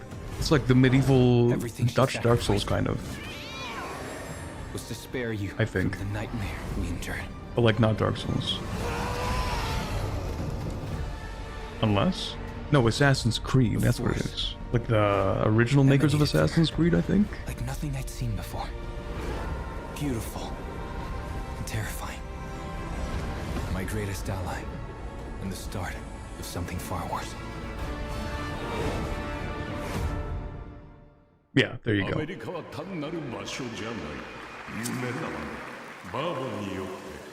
Doesn't this game use AI? I can't even keep up with it these days, to be honest.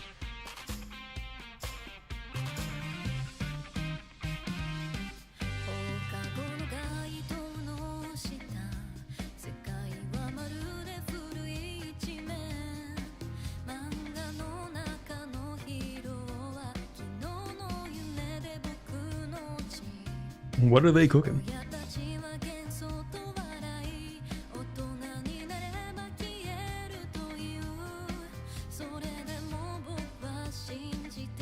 Okay, so there actually is a dev diary.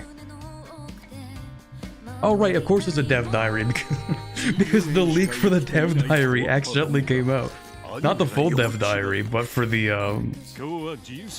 like the name of the dev diary was accidentally released. Okay, after we see all the trailers for the rest of the game show, I actually will spend the extra time to look over the dev diary on today's stream. So stick around for that if you're interested.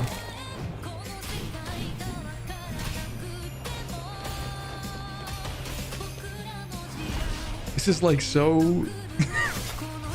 Why is it like so Japan America coded? Showa American Story. I guess I have my answer.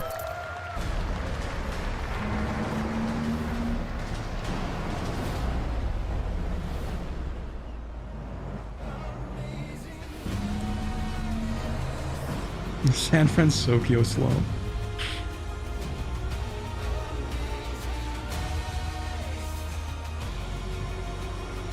This is some hype music. Road Kings.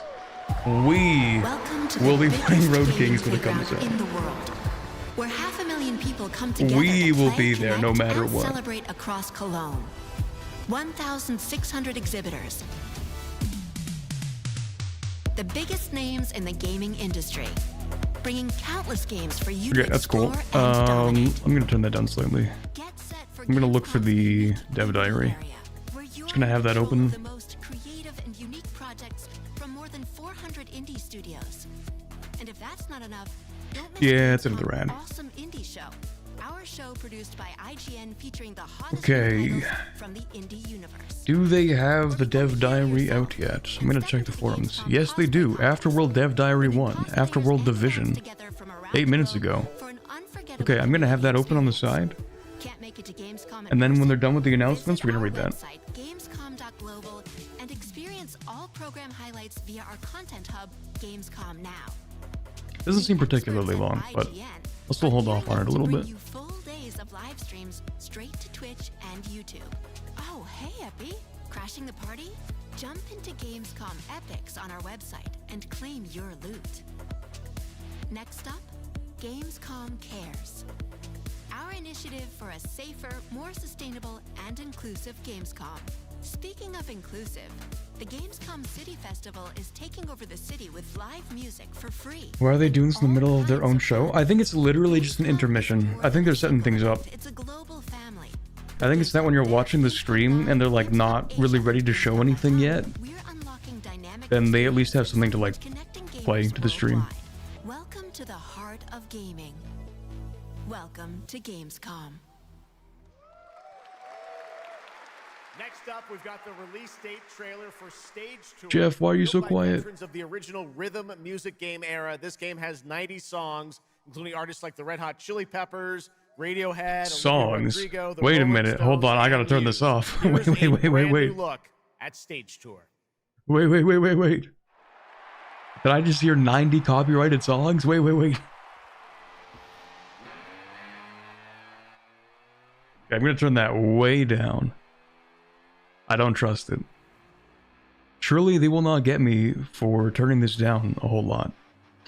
Yeah, the dev diary is up. If you want to read it before I get around to it because you're, I don't know, impatient or something. Just kidding, I understand. There it is. That's the dev diary.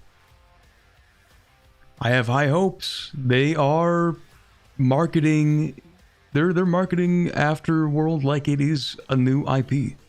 Like they're gonna make it an equal IP, like CK3 or Hoi 4 or something like that. So, you know, pretty ambitious. We'll see how it works out.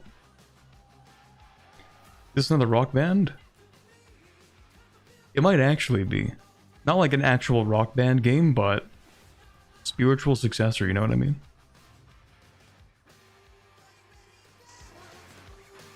Guitar Hero. Time for a Cold War game then? I think they should make a Cold War game, but boy is that gonna be a tricky one to navigate. Yeah, and it is like an actual Paradox game. It's not like they're just publishing it from a different studio. Like they are putting their money where their mouth is. They're like new grand strategy game made and developed entirely by Paradox, treating it like it is a new entry in their main catalog. We'll see how it plays. Let's go! I always wanted to be a rock star. Maybe. Yeah, let's turn that up a little bit. Next year, Sega's classic game Crazy Taxi is coming back with an all-new installment.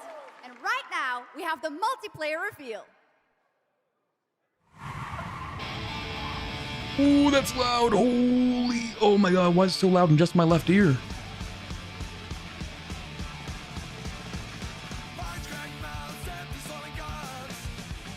Crazy Taxi in the Big 26?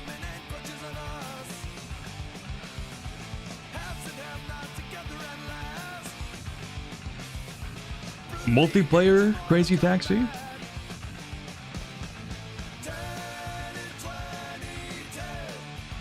A way they could make a fun and at least somewhat accurate Cold War game that's practically impossible. I did think about it a little bit. Because, like, the thing is, so many Paradox games are kind of mainly about war.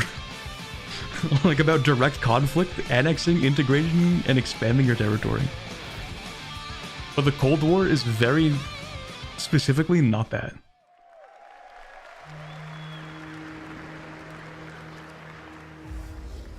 The Xenia continue to wage war against the human race. Okay, what are they cooking? Hold on. Our only hope. The Order of the Turok. Oh, is this Predator? With enhanced abilities. No, that can't be war has Predator. moved to the Lost Lands, a site of ancient ruins and creeping danger. The Never mind, that can't be. yearns to unlock the secrets of these savage worlds to unleash the means of humanity's destruction. They must be stopped by warriors who will not flinch in the face of the Xenia menace. Oh, it's Turok. You are such a warrior, relentless, fearless. You I've never even will heard of this report franchise. to your enemy.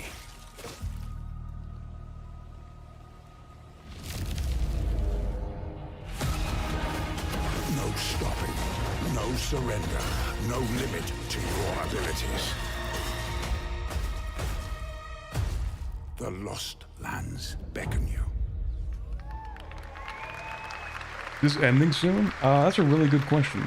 I think That's pretty awesome. I think we have at Hoff. least half an hour right left. Now, we are excited to share with you the debut game from Octopus Panic, a 7-person independent I'm studio pretty founded by sure- veterans of the Halo and Battlefield franchises. I'm pretty sure there are a couple of heavily hinted later at this year. big Let's titles check it out. that we have yet to see. They did announce the Paradox game. It is Afterworld. You can read the dev diary right now. I should actually pin that comment that I made.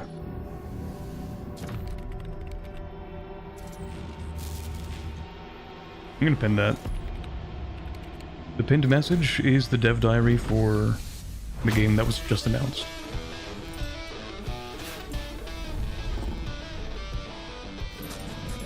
All right, Grabhounds, welcome to the other side of the galaxy. Welcome to your first shift. Calling it now, there's gonna be a US Navy DLC for Afterworld. Remember, every resource gets It feels us like- one step closer to home. Feels like that's no, you're probably gonna be right in some way. New research Sort of. options just opened up. It's kind of loud, low-key. Anyway, you might be kind of right about that, sort of. But I feel like what they're trying to do with it is Watch out for the wild create like a bunch of interesting, unique lore that's probably going to take place like a few hundred years after whatever happened.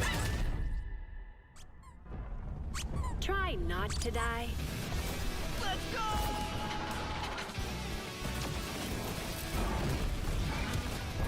Furry Fortnite? Fortnite, if you will. Furry Helldivers? Okay, this is becoming a problem. You gotta be kidding me.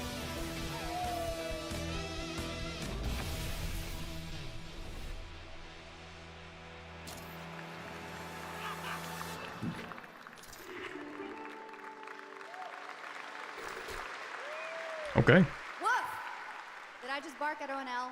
Yes, I did. That looks awesome! And this next title we're about to see comes from a studio known for creating world-class city building and management. That was certainly a With this transition. one, they're bringing that expertise and passion into an entirely new setting, inviting players to build a city where everything just clicks.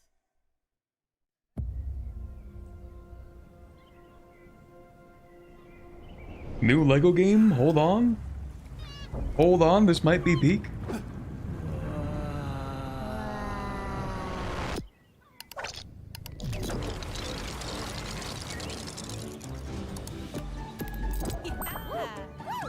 The Lego City Builder? Hold on. This might actually be worth paying attention to, unironically.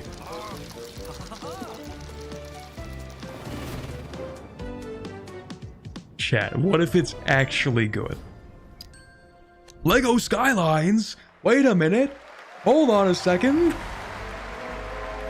Absolute cinema. Why didn't Paradox think of this? Turns out they did. It turns out they did think of this. That's crazy.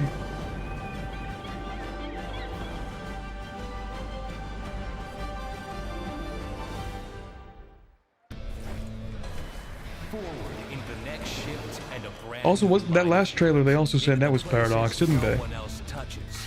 Transport Fever. Multiple Paradox announcements? The first and only crew built to punch into the hottest zones, take on the toughest jobs, and stay longer when the work isn't done.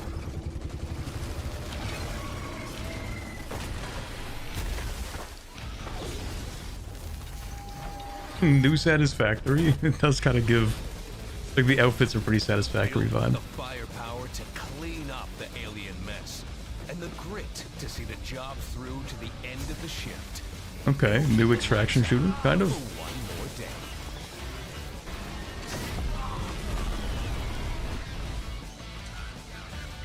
No, this does not look like an extraction shooter. Wait. Crew on the contract, the last ones to leave the work site.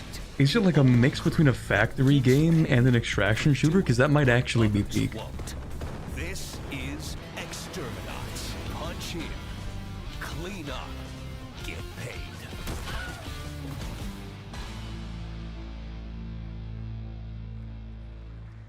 Okay, that might be worth paying attention to. You have my attention.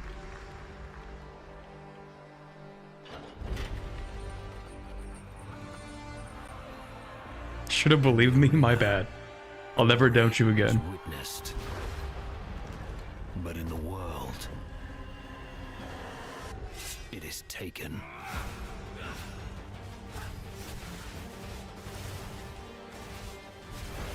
Diablo 5! I have no idea. Okay, it is a little bit quiet. I'll turn it up.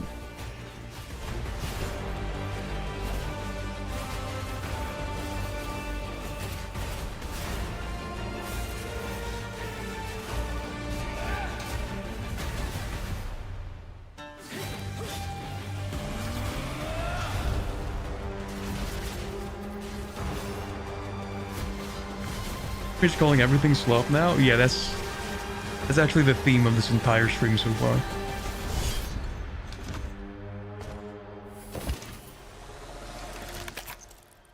Earlier we established that actually every game is just a different kind of slow. What I am owed. Path of Exile? Who?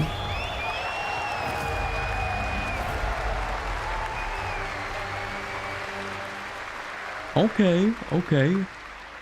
I played a very minimal amount of Path of Exile. There was very some small for ONL. amount. Path of Exile 2 1.0 is coming on December 11th from Grinding Gear Games.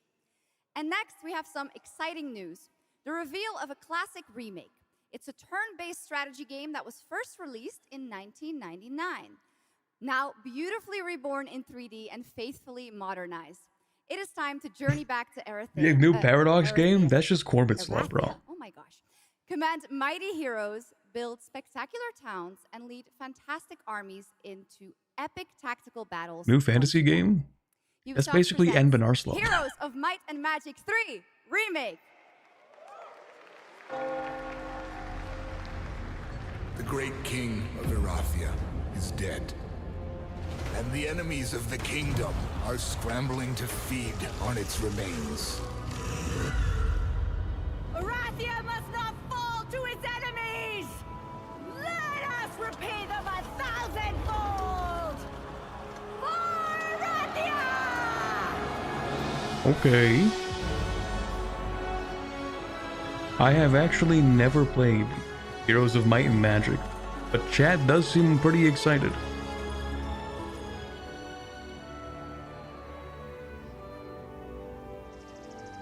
The original game is ultra peak. Please play this.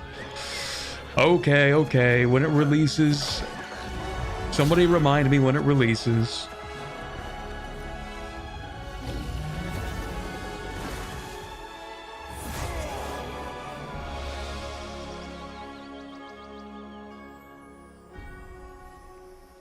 No, the original?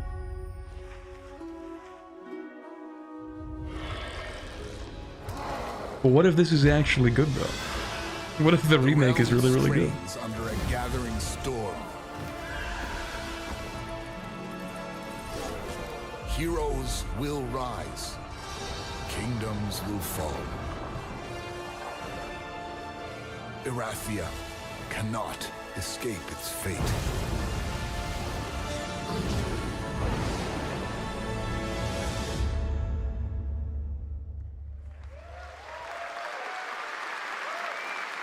It won't be.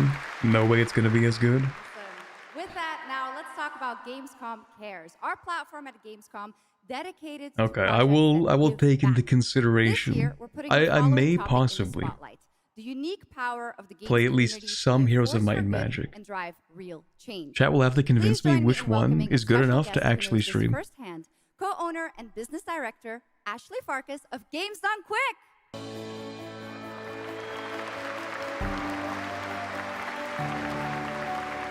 Hello, Ashley. Welcome to Gamescom ONL. So, tell us about Games Done Quick. Yeah, thanks, Shocks. So, Games Done Quick is all Looks about good. A few playing quality of games life as things, fast turn as possible tracker, for a updated good graphics, cause. few other things. At every event, we bring So in together theory, if they just like speedrunners don't from all around the change world too to much, then it should showcase be incredible runs and like the raise same millions game for but slightly charity. improved. We are thrilled to bring our live event to Europe for the first time right here at Gamescom. Every donation and sponsorship from the community and our partners goes directly to Gaming for Democracy, an initiative that supports social engagement and democratic values through gaming culture. That's incredible. And since 2010, Games Done Quick has raised over $60 million for charity, right? Absolutely Sweet. amazing. I'm gonna see. Of how gaming can Let's turn that down very slightly. Sorry. Ashley, why do you think Let me see if there is a dev diary for the other Paradox releases. I think games create The a things that space were announced today. where people show up as their authentic selves and they connect with others who share those same passions.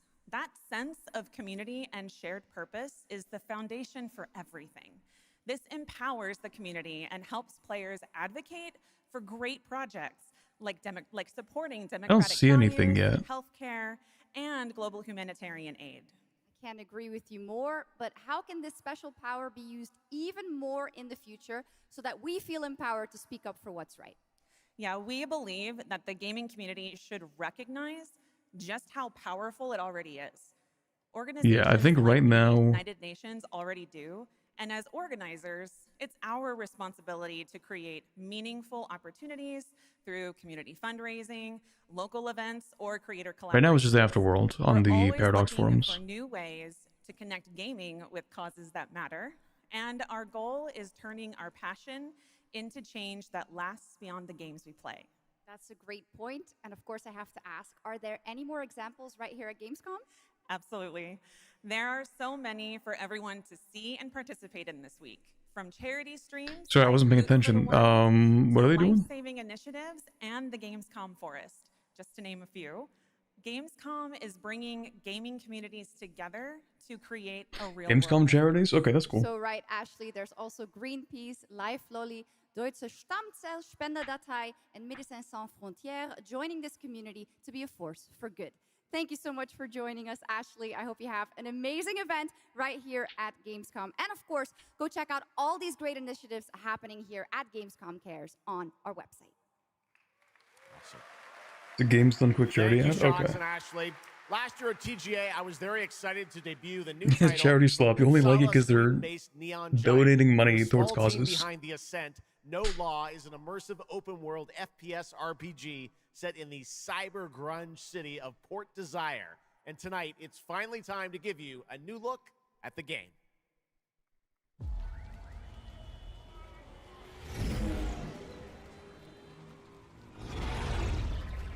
You hear about this gardener guy? Okay, what do we have here?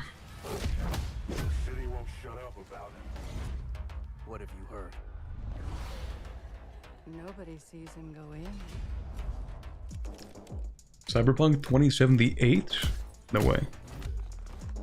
Nobody sees him come out. Sorry, I'll turn it back on. Or turn it back up.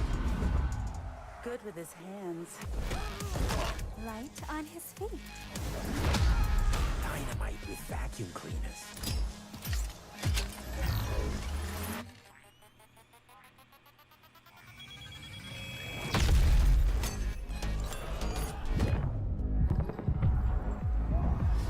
Come on, we can handle one freaking It looks too sophisticated to be Cyberpunk. Maybe like this setting looks a little too sophisticated because you're looking kind of right in terms of like how the world building is. It looks less hopeless, you know. This universe looks like it has. The city looks like it has too much of its shit together, kind of. How you operate, Gardener? Are they all true? No law. Okay. Very cyberpunk, like genre type of game. Ooh, that's so loud. Please do not be that loud. Is this? Wait a second. No, never mind. Okay, I was gonna say something crazy. I thought this was, oh god, what was that? Free-to-play Monster Hunter-esque game. Dauntless. Who remembers Dauntless? For a second, I thought that's what this was.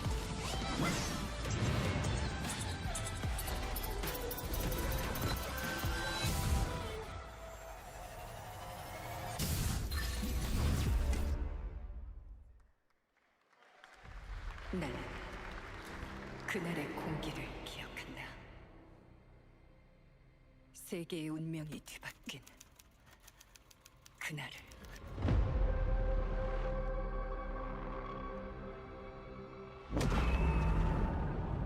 Off topic, is there a term for cyberpunk but without the corporate dystopia aspect? 전 세계가 숨을 멈췄다. I don't know, it's like cyberpunk without the cyberpunk. 세 명의 사도들은 That's like one of the big punk parts of cyberpunk. 그들이 건네준 인류의 희망은 I think that just makes it like a sci-fi future kind of game. 마그마 그룹의 탐욕에 의해 변질되고 말았다.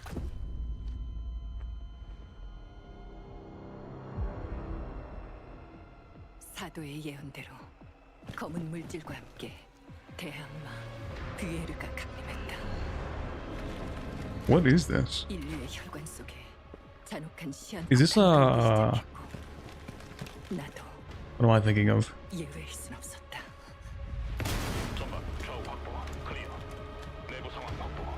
I want to say Silent Hill, but no. 우리의 미래 Obviously it has to be like a completely different studio, right? 남아 있을까?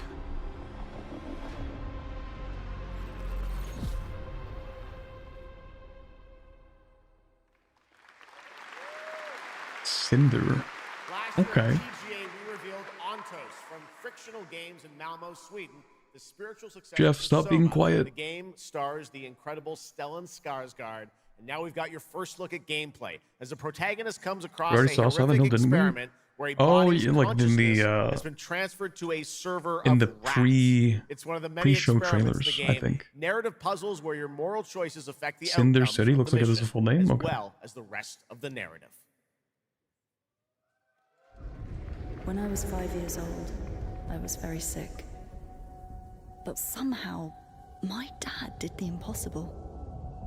Whatever that miracle was, it pushed him away from us. Crumby, do you hear me? Space slow. Crombie's experiments can be active right now. Delicate style. Oh. Hey, please! I need to talk to you!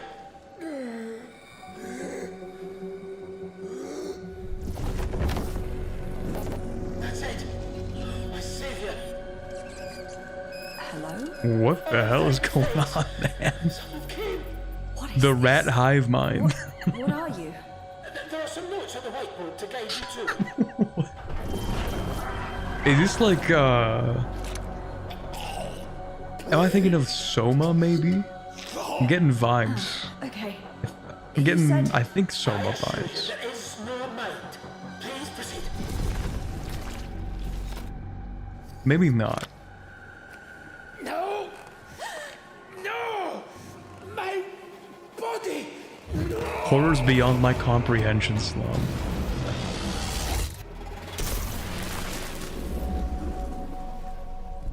Okay, that looks like it could be interesting.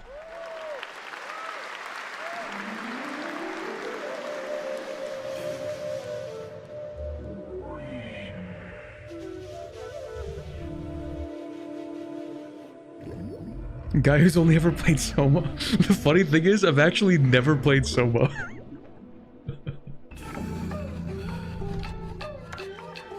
Wait, did that say the makers of Inscription? Hold on. Hold on. Inscription was a fantastic game.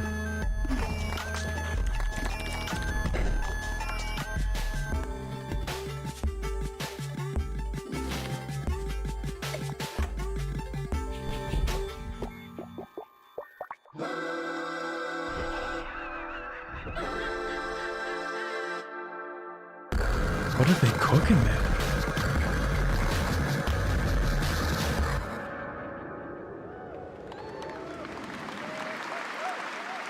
Okay, we will be paying attention. What a Indie wild Swap? trailer No, from this is the Daniel first Mullins up in known Vancouver, indie Canada, gem. creator of Inscription. That was Pony Island 2, Panda Circus, described as a voyage through time, myth, divinity, and video games. All right, now it is time for some animal combat. I guess we had a little bit before with that Gravhounds, right? It's a lot of animals tonight. From China-based TI Games comes Zoo Punk, a 3D diesel punk action RPG starring a playable, get this, rabbit, rhino, and chipmunk. Wow. I know. Tonight we have the first look at Zoo Punk's squad-based combat systems, including the potential fourth hero. There's another animal, Shocks, who fights with a long blade. There's even more. That's not all. You'll also want to keep an eye out for the marmot and otter bosses too. Didn't we already have that with the dog wild shooter? world Depends of on what kind of genre the gameplay is.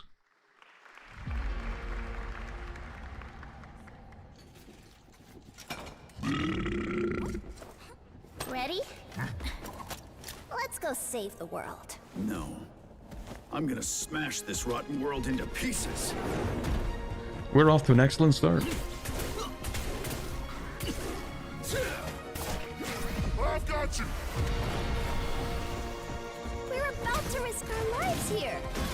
Is this the only way across? Bratton, toss me there. Get out of Marmiter Village! I don't even know what to make of this, to be honest. Hands off, Tracy. Enough! It's a no! Hack and slash, single player but party-based RPG maybe? Partisans, stand united! Like, y'all ever play Final Fantasy 15? You play as Noctis, but like you have the rest of the squad with you?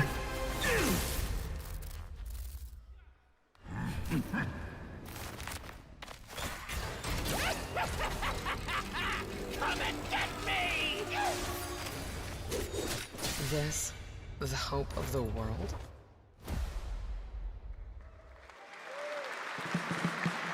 Okay.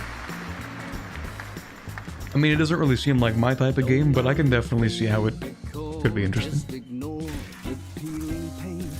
This place was full of glamour, but it's faded away. Might be a little fixer-upper, but it's no less quaint. Did we already see Afterworld? Yes, we did. Click on the pinned message. You will find the dev diary for it. We're gonna go over that dev diary after the rest of the trailers play. Wrapped around your neck, making it hard to breathe. But he can ease your burdens, he can be your friend. Just take his red right hand, he'll make you understand. Whisper and poison truth while he assures you there are. Really hoping this music is not copyrighted. But I guess at this point it doesn't matter. It's been long enough. If they were gonna get me for copyright, they're gonna do it already. That was a new look at There Are No Ghosts at the Grand. renovation game from Bristol, England-based Friday Sunday. We have some big reveals still to come, but first the announcement of a new game set in a vibrant world with amazing creatures. This is Roko Kingdom, a new open-world multiplayer creature-collecting RPG. Too late to think about copyright now. A little bit.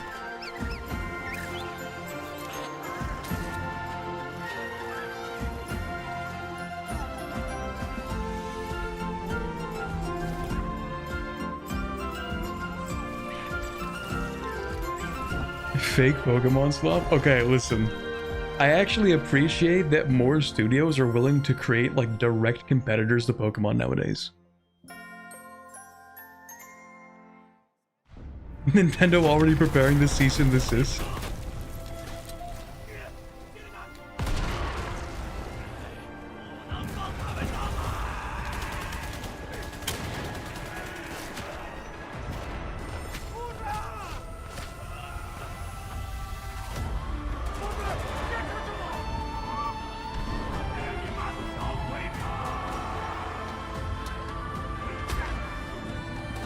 Oh, is this the... yeah, is this Chinese Call of Duty? Like the World War II from the perspective of China? That game?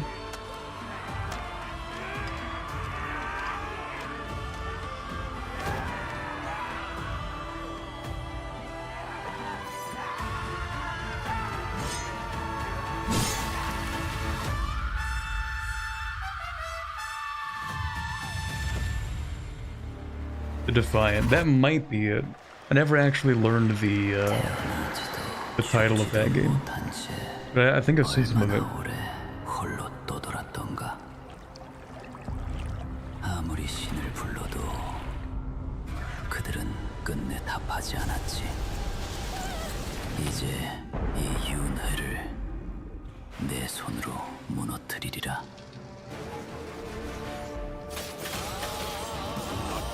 Those white propagandistic. I feel like a lot of shooters kind of just do that implicitly. A lot of like Call of Duty-esque games. It's from Japan's perspective or China? I think it's just China.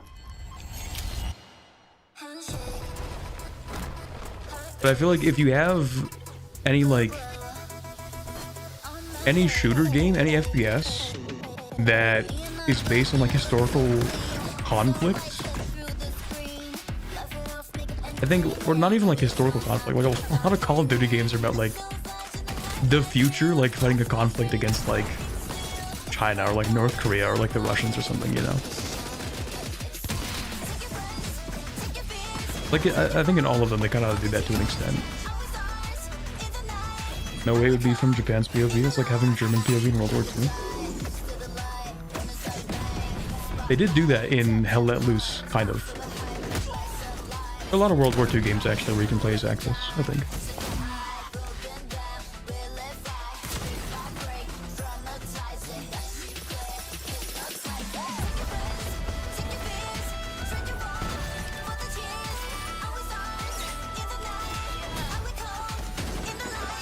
Yeah, I'm not like incredibly interested in Battle Royale games, to be honest.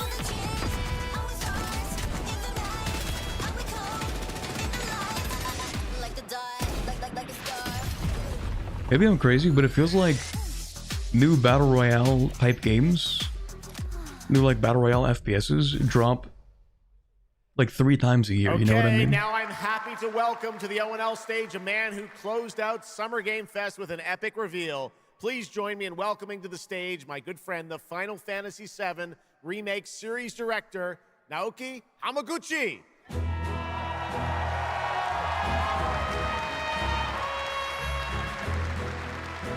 Okay.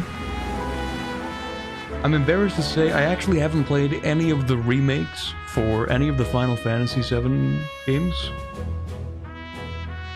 Have we got to read the dev diary? No, because we might get some peek. My name is Naoki Hamaguchi, and I'm the director of Final Fantasy VII Revolution. Okay, the music was super loud, and then they made him super quiet.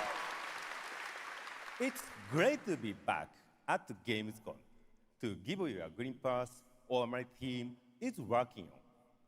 What will you see In this brand new exclusive trailer, so-called weapons, massive creature, the crowd, and his team of legendary the fifth one this year alone.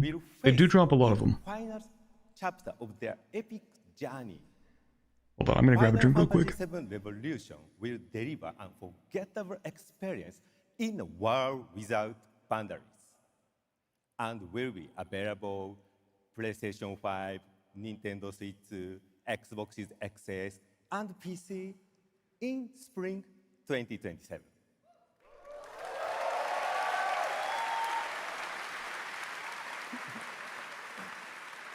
Thank you so much. The Final Fantasy VII remakes are really more of a set of sequels. Really? Let's move!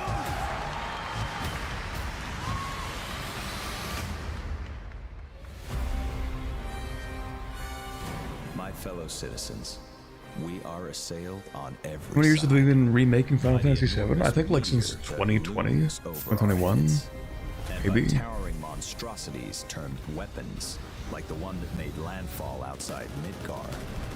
But I know that They've been remaking it for a long time. And show heaven and earth that it is. And I am on the record for saying, like, yeah, I'm gonna play them once they release all of them. But that might actually be like a 200-hour endeavor. You said weapons are guardians of the planet, right? The planet sees us as another threat to her well-being, and rightfully so. You call them planetary warriors, but I call them weapons of mass destruction. –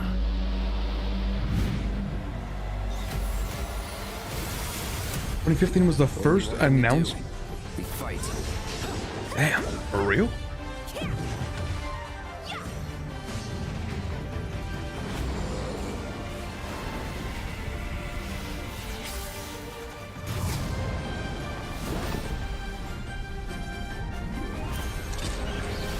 Taking down weapons, hunting materia. Way overdue for a day off. Once we've got a future to fight for, nothing will stop us. Ready? Aim! Fire! We'll finish this together. Okay, is this the actual final game of the remake?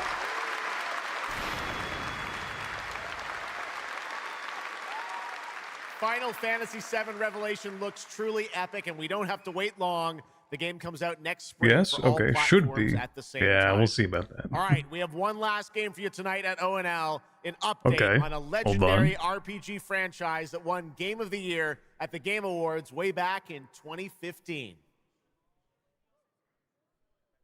It's not Bethesda. Okay, no, never mind. Okay. Striving forward. I was like, wait a second, that's too late after Skyrim. Never chose to be a Witcher.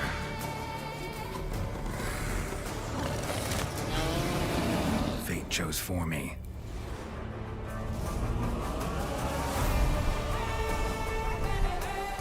Witcher 3 Wild Hunt Remastered. Plus the DLC, I imagine.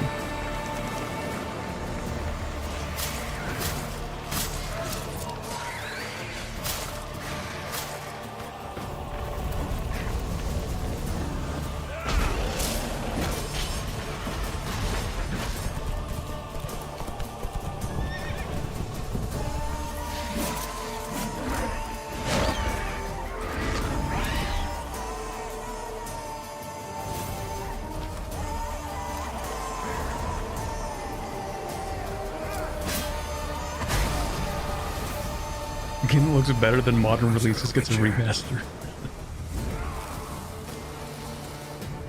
You can't just step off the path. You're one for life. And there's never an ending that's Free not also upgrade for all Witcher 3 owners? Okay, that's actually pretty good.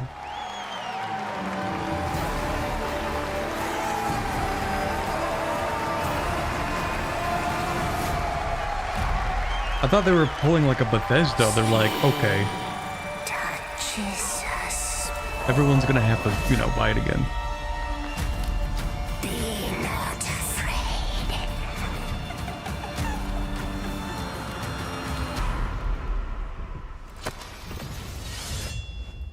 Didn't say I was afraid. Come, sword bearer, being of beasts. Delve into darkness and see the truth of Letton's beauty. Garden demands blood, so we'll give it blood. Also, yes, I think this does, by proxy, make me a slop tuber. I think this stream does count.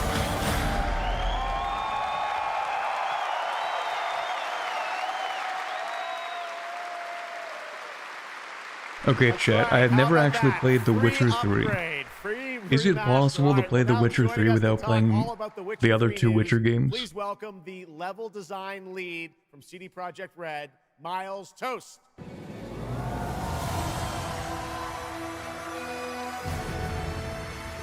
Yes, very much. Okay. Miles, you brought down the house with that news of the free remastered. This is definitely a surprise, and it's coming out in just a month, September 29th, to PC and consoles, including Switch 2 and even Battle.net. Lots of features in that trailer. Tell us which ones stand out the most to you. Oh, wow. So you can tell that the team definitely Will make you want to their play heart them into though, this be one, warned, right? and It's read the a huge books. Okay. privilege for me to stand here and represent them. Thank you for the trust, guys. Secondly, features, right? So my favorite one is the visuals. Yeah. That's new textures, updated rendering, advanced path tracing, foliage, you name it. Okay, they did say this was the last showcase, right? And then the other thing, definitely combat. It's more modern, smooth, and precise. I was kind of confused. I thought the camera, the targeting system, you know, there's going to be more than animation. this. And what I like a lot, new finishers. Wow. And then last one, Witcher 3 is a full-fledged RPG, right? So we completely revamped the ability system. Wasn't there like a huge? Well, it's a lot of stuff. There's a huge hint only a month away. from. Let's move on now to Songs of the Past. I don't remember who it which was. Is a wild idea in and of itself. Somebody at Bethesda, maybe, who's talking about Elder Scrolls 6. What inspired you guys to build this? Yes. Is there more tomorrow? So we had this idea for one more story with Geralt for Hold on, I'm gonna like turn this down very slightly. Hold on, let me take a look. Luckily, our friends from Fool's Theory came around. Is there more stuff tomorrow? Because I didn't even plan for that. Developers, including my mentor Peter Jelenser, and here we are today. Wow, well that's so cool. Now this is the opening event live, but he has a new weapon. It looks like in the trailer, sort of looks like a chain that he sort of throws out, right? Yeah. So this is Geralt's last adventure before we pass the torch on to Ciri, and we wanted to go out with a bang. So this chain is a weapon that is new in the game, but many people, perhaps hardcore Witcher fans, will realize that this is a weapon we first showed in the Witcher 1. Just joined, do we know how much longer till the Paradox game trailer? It actually released already. The pinned message is the dev diary for it, and we're going to take a look at it shortly. Right now I'm trying to figure out if there's going to be more showcase tomorrow. Tell us a bit about, everyone wants to know the content of the expansion, the new region, Letton. Who inhabits it? What lurks below the surface? So yeah, there were actually a few trailers from Paradox. They're doing Lego Skylines too, which is kind of cool. It is filled with quests, new monsters, adventures, and exploration. Gamescom lasts a few days. I know it does. Like, there's a bunch of stuff you can do at Gamescom, but what about, like, the trailers, Has a dark secret Are they going to have multiple trailers, or, like, are we going to have multiple of these? This secret requires a true professional Witcher to solve. Well, good thing we got one of those. All right, well, I imagine we can expect all the upgrades we heard about for the remastered. That will roll across all the expansions, including Songs of the Past? Absolutely, yes. All right, awesome. Well, I love the idea that you guys are doing this. And one last thing I wanted to ask you about. You have some news for people about the other expansions as well, right? Okay, we have the opening night live. I can say today that tonight, both of our previous expansions, Hearts of Stone and Blood and Wine will be free for everyone who owns the base game. And this is a great opportunity for, yeah, right? Just giving away all the free stuff tonight. It's the coolest part of the job. Sadly, just teasing stuff already? Or really? So, Okay. And this marks a great opportunity for people who have perhaps only played the base game, right, to jump in with the improvements from the remaster update and get a whole lot of stuff for free before we ship the Songs of the Past sometime next year. Wow. Well, Oh, yeah, they had a thing for lot like of co-streaming. amazing Witcher news today. Thank you very much, Miles, for joining us, and we'll see you at the booth. Thank you. All right, Miles from CDPR. Congratulations. All right, They mentioned all the do it streams. for ONL 2026, but that is just the start of Gamescom week. So stay tuned for what news does and he say? updates throughout the weekend. And of course, we will see you again on December 10th, live in Los Angeles for the Game Awards. Right, for the Game 2026, Awards. where we will celebrate the best of the year, crazy year, and see what's next with a lot Okay, of maybe they're not brand doing new anything game else. announcements and surprises from the world's top game development studios. It's been another great opening night live, and before we go, of course, we got to bring out my incredible co-host tonight, Shocks. Come on back out, Shocks. Okay, we're gonna close the stream there real quick, actually. Thank you so much, Jeff. That's Thank you so okay. much. Thank you very much. Okay, yeah, so this is Gamescom week, but I don't know if they're showing off any more trailers or anything. Like, maybe I'm crazy. But it seems like there's not going to be another showcase like this, at least. I don't know. If there is, there's like a maybe 20% chance of me streaming it. Because I already kind of planned out this week without thinking that there's anything more. Yeah. For now, what we're going to do is actually open up the Afterworld Dev Diary. We're going to hop over to that real quick and take a little look at it. So let me do that. Here, you get the background back again. Let me swap this over to the Afterworld Dev Diary. I'm going to do that. Okay, does everybody see this? I actually need to zoom in a little bit.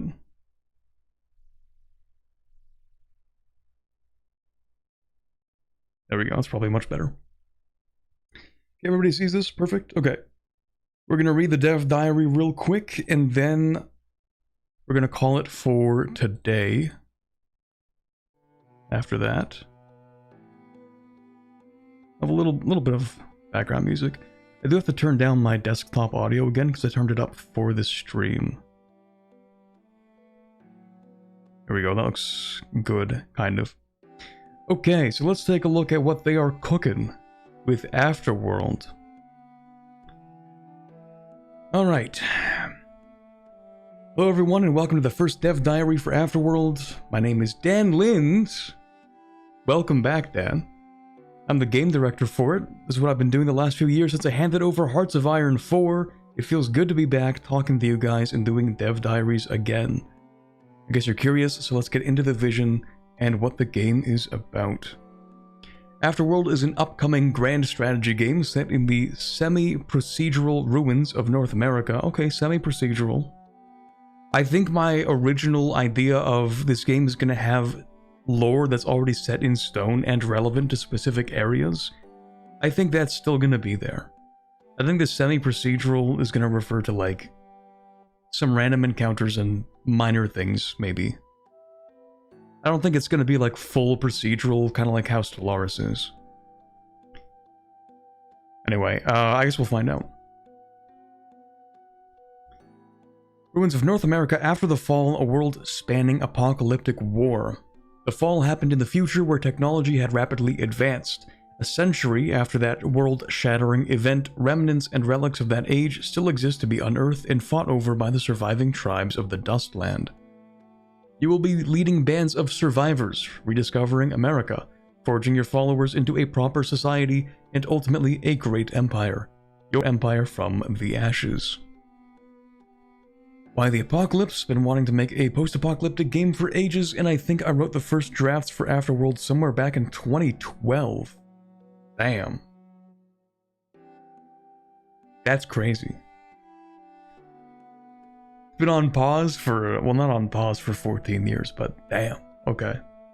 I think the setting is a perfect mix of the procedural sides of Stellaris and the historical sides of our other games. Okay, that's what I figured it would be. It's a world you know and are familiar with, but changed, twisted, and with interesting lore to discover and learn about. I've also wanted to work on something a bit darker and grittier that explores humans in extreme situations, which is a perfect fit for the apocalypse. You probably wonder about the setting and scale. North America, to me, was the perfect place because there are mostly natural borders, or at least borders I can explain in-game. Yeah, okay, that's kind of fair. He is sort of right. If they picked Europe, you'd have to set an arbitrary limit somewhere between Russia and China. But, like, at the same time, was there much of an issue doing that with CK3?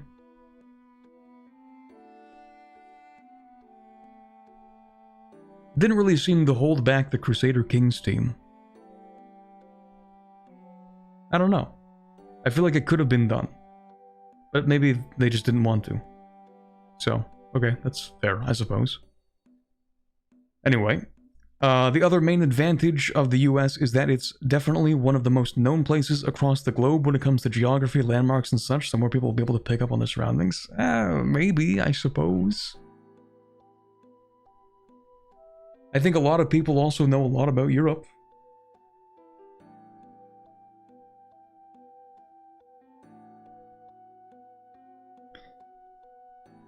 I think they honestly could have gone either way.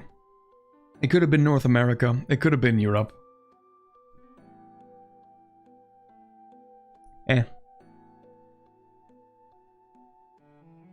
Post-apocalyptic writes itself the borders, just have nuclear wasteland.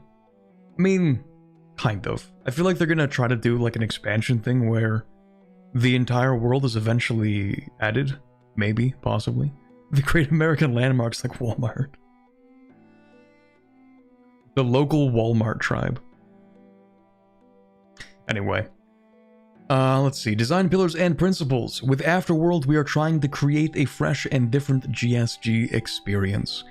Here are a couple of our guiding design pillars and principles. Adapt to survive. The player will need to adapt to what occurs in the world, and their carefully laid plans are prone to spin into something else.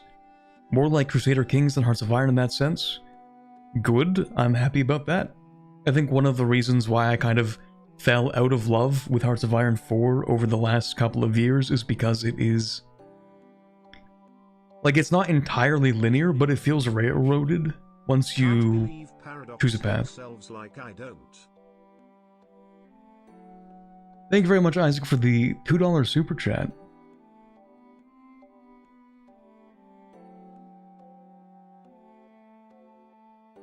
I mean, when I don't create the fantasy grand strategy game, clearly this is evidence that Paradox despises elves. This is true. Rediscovery. We are not inventing, we are rediscovering and scavenging a lost world. There should always be new things to explore, and your powerful discoveries can fundamentally alter the story of your playthrough. This is also about rediscovering the history and lore of the world. Okay, so it can make it interesting. Making a game about elf hating. Thank you for that, Isaac. Share with the class your game about hating elves.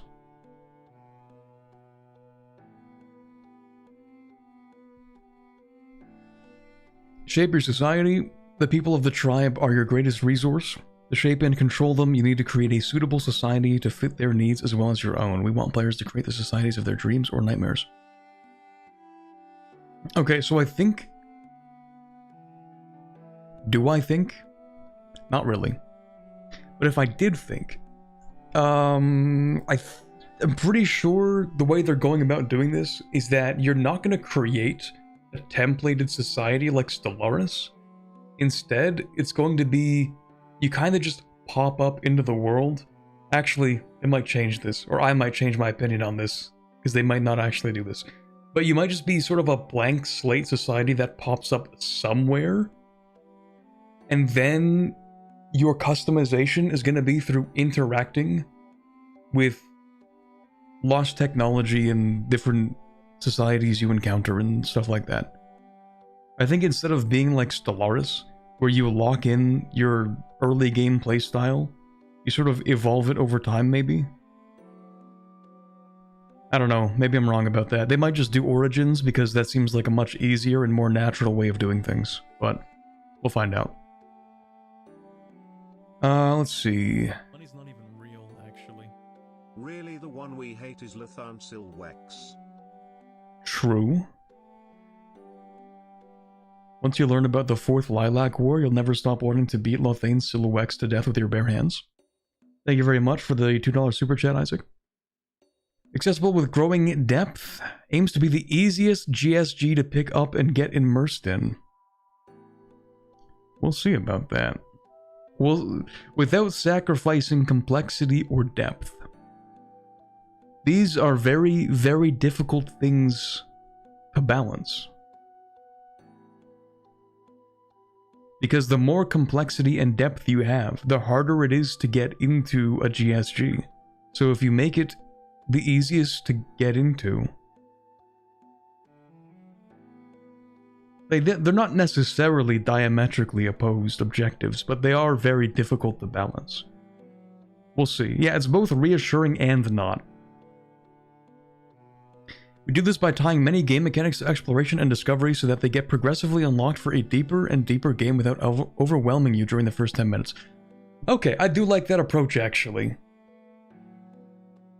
I do kind of like when games decide to give you like the first 10% of the mechanics, and then you figure out how they work, and then they give you like the next 10%, and they kind of like increment it over time. They can definitely make that work. That does make it possible. I thought what they meant is that like, oh, when you play your first playthrough, it's going to be really easy. Chat propaganda over. What's stream about? Thank you again, Isaac. What do you mean, what's the stream about? You've been here like the whole time, haven't you? Or like, didn't you send a chat earlier?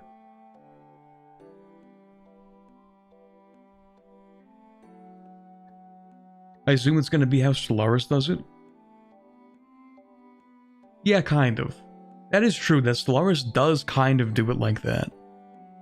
Where your first few mechanics are just like, you build a couple things, and then you learn about colonizing, and then you find expeditions and like the anomalies, that's what they're called.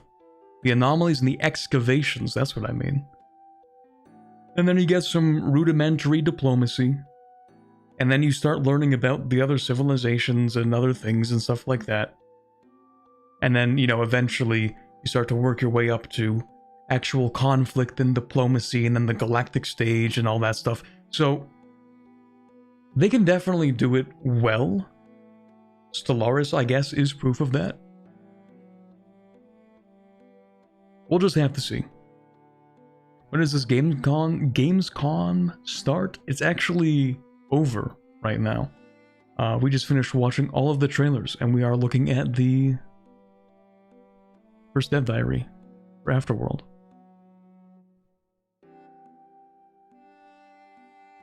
Money's not even real, actually. Could you imagine if I'm actually this demented? Thank you again, Isaac, for the chat.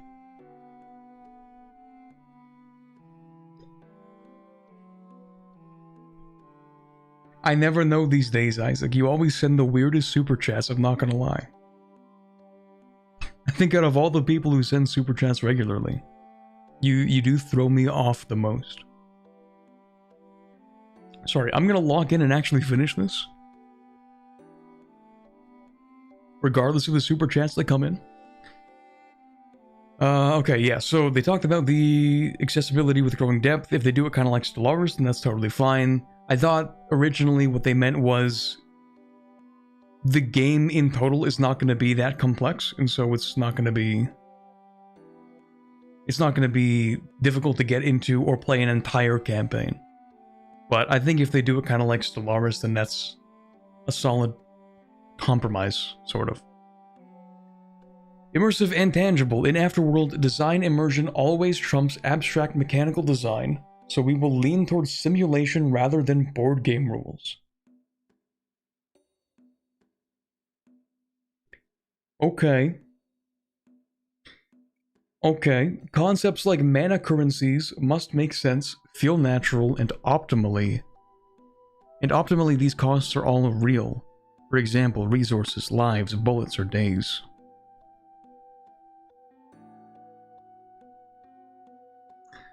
Okay. So they want to go with the design, immersion, and simulation feel of the game.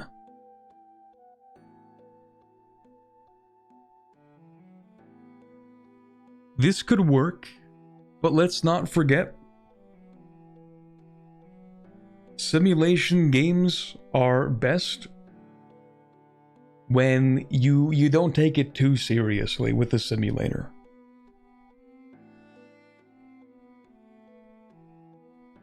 I'm interested to see in concrete terms what they actually mean. You know, I can say anything about one dev diary. I can talk about what ifs for hours, but ultimately we'll just have to see more gameplay. Or I guess actual gameplay. We've seen screenshots on the Steam page, but you know, a solid 30 minutes. Oh, there is alpha gameplay footage out. Okay. Man, are we gonna take a look at that too? We might. Is it like a 4X game? It appears to be kind of 4X, sort of, all over YouTube. In a way that's gonna get me copyright struck, or no? Like, does this appear to be leaked alpha footage, or is it official? Because if it's leaked, then I'm not going to be streaming it. If it's leaked, we're not going to take a look at it.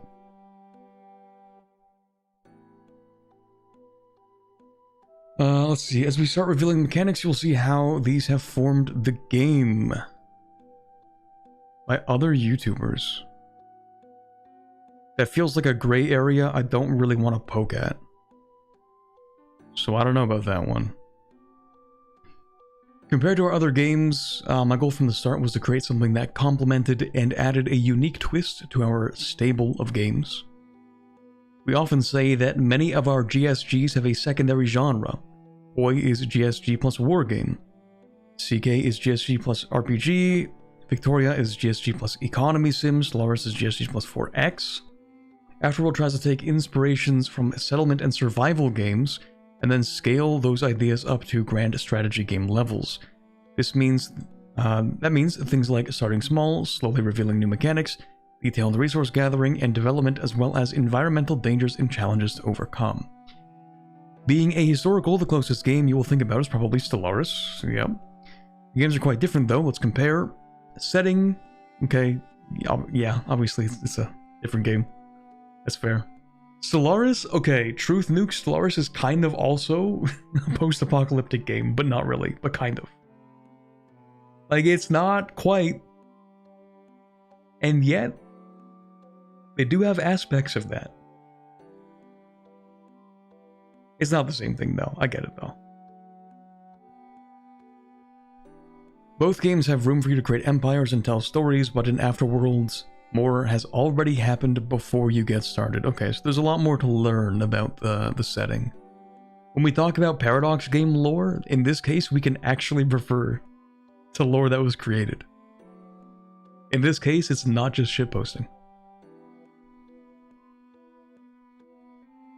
In terms of scale, Stellaris scales up from a regular GSG into a humongous galaxy with epic space battles. Afterworld instead gets closer models, raids of truck convoys, and skirmishes. Small squads with named leaders exploring underground bunkers, and adds detail not normally there in grand strategy games. Okay, so it's a lot more granular with its characters, I suppose. Like a little closer in scale to some of the smaller parts of CK3, kind of, sort of. Like how you have your individually named knights, which are characters that actually exist in CK3, like that kind of thing, but not really. Both equally complex with similar amounts of actors and AI, but at a different zoom levels for a really different feeling. Stellaris lets you intricately define who you play at the start. Okay, hold on. Here we go. You define who you play as at the start, ethics, powers, etc. in Stellaris. Afterworld lets you set up a short backstory for your tribe, but given the state of the world, you'll be much less established. So it puts most of these decisions into the game and makes you choose them as you play and develop your society over many years. This is kind of what I imagined it was going to be. So congrats to me for being right, I guess. I figured they were going to do something like this, where most of the societal development is going to be after a sort of bare bones template, so to speak, for a surviving tribe or band or whatever you want to call your group.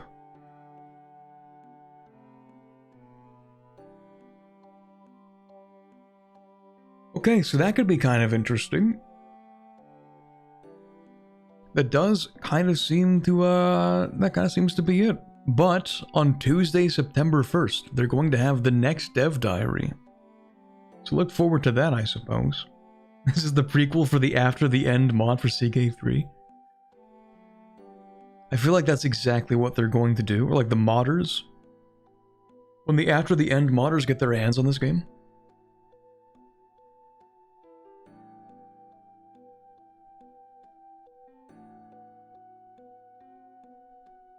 Okay, hold on.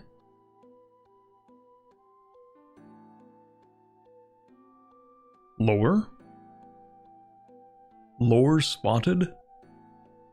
Turns Expedition Interview Excerpt. Subject, Ensign of the Pacific Fleet. Subject is a member of my own expedition. I have asked him to discuss the fleet. Subject has asked me to note that he considers this an odd inclusion in our report on the state of the North American continent.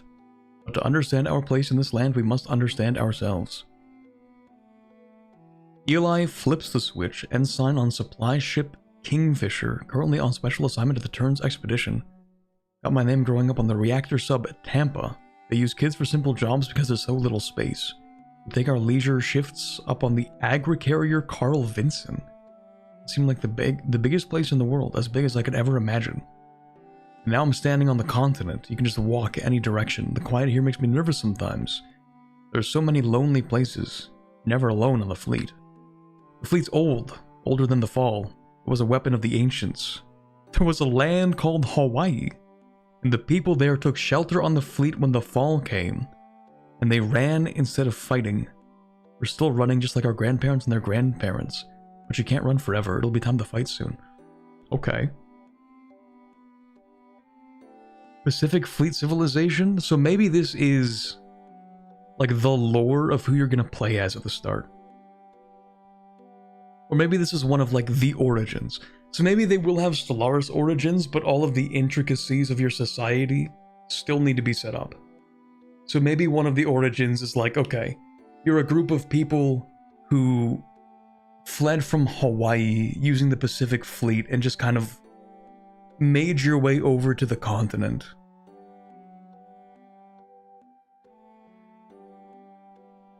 And that's how you start off. Maybe you get societal buffs to like coastal things. Maybe you guys can fish or something. I don't know. I would like to see some of that gameplay. Let me see, does somebody have a link? By any chance?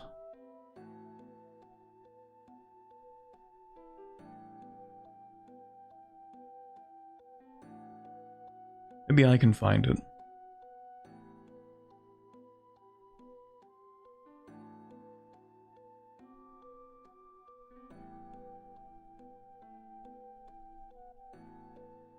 Afterworld Paradox. We have the official announcement trailer.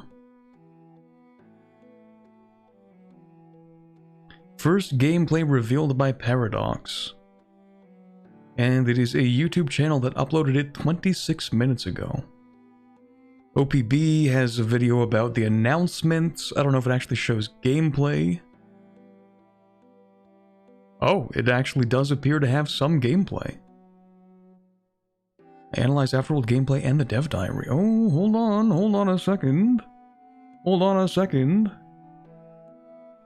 People are talking about gameplay.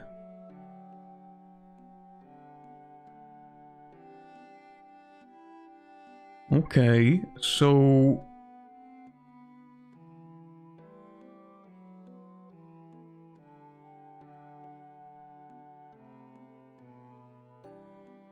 So where did they get this gameplay from?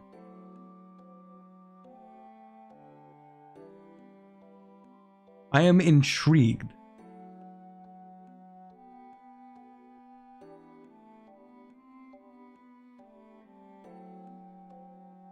Paradox gave it to them, apparently?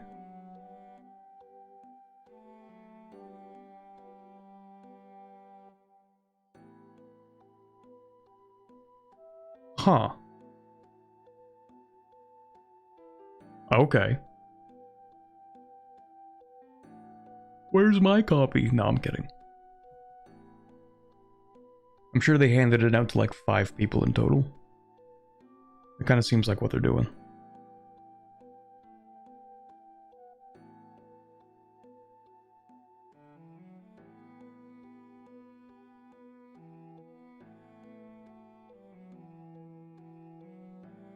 Huh. Alright. Don't ask questions. Hey, we'll get our opportunity soon enough. But if they have gameplay, that means it's like... It can't be that far off, can it? If they already have gameplay that they've already given to a small select group of YouTubers...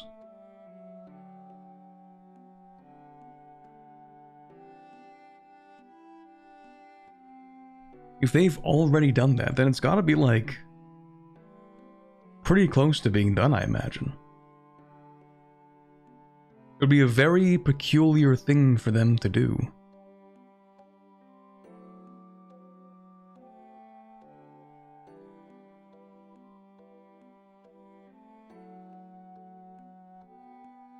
Okay. Interesting, interesting. Paradox hates VTubers, confirmed. So true. So true, so real. Oh, unless they were given the footage by Paradox, that is a completely different story.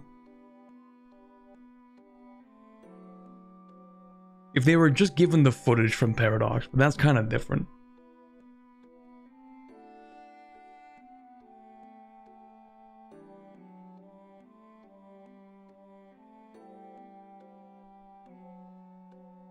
That's actually very different.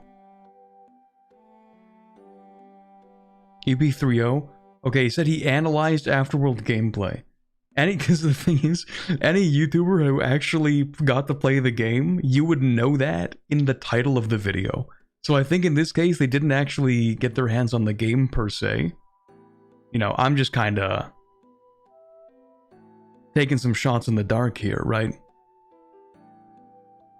But I think this means that they didn't actually get to play it. And instead... they just got a little bit of gameplay. It's cool. I mean, that's so neat. Alright, well, because I was not handed that gameplay, I am not going to look at that, because I probably shouldn't. I don't know if I should or shouldn't, or what I could or could not do, but I'm just not going to. Whenever I get gameplay, you guys will be able to watch it from me, too, as well, so... yeah, analyzing gameplay doesn't sound like playing, it sounds like watching it exactly. Alright, well there you have it, ladies and gentlemen. That is the opening night of Gamescom and the announcement of Afterworld, Paradox's new game. It is certainly a new direction, it is a new idea, and I can't wait to get my hands on it. I would very much like to see how it plays, see how it feels, see how it simulates. Apparently that's something they want to do. Other than that, I will see you guys... when, actually? When did I say I would do that? Did I say Thursday or Friday is the next stream? I said Thursday. Okay, so we're going to be continuing the Anbanar Gozenraj campaign on Thursday. And then, of course, we're playing some more RimWorld on Saturday. And there might be, maybe even another video sometime before the end of this month. Maybe even 2. But that is... maybe I'm getting a little too zealous with that. I don't know. We'll see. Anyway, have a wonderful rest of your evening. I hope to see you guys on Thursday for the continuation of that Gozengun, not Gozengun, Gozenraj, very different country, campaign. And until then, I hope you have a wonderful rest of your day. We are just going to take a look to see if anybody is streaming at the moment, anybody I know. I know a lot of people that are at Gamescom right now, so the chances are low, but not zero. We're going to take a look at that.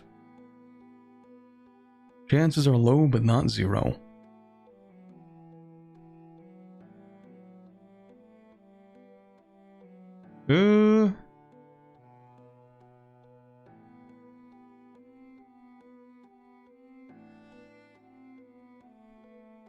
Okay, yeah, never mind.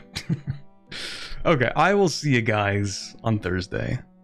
Have a wonderful rest of your evening, and bye, bit.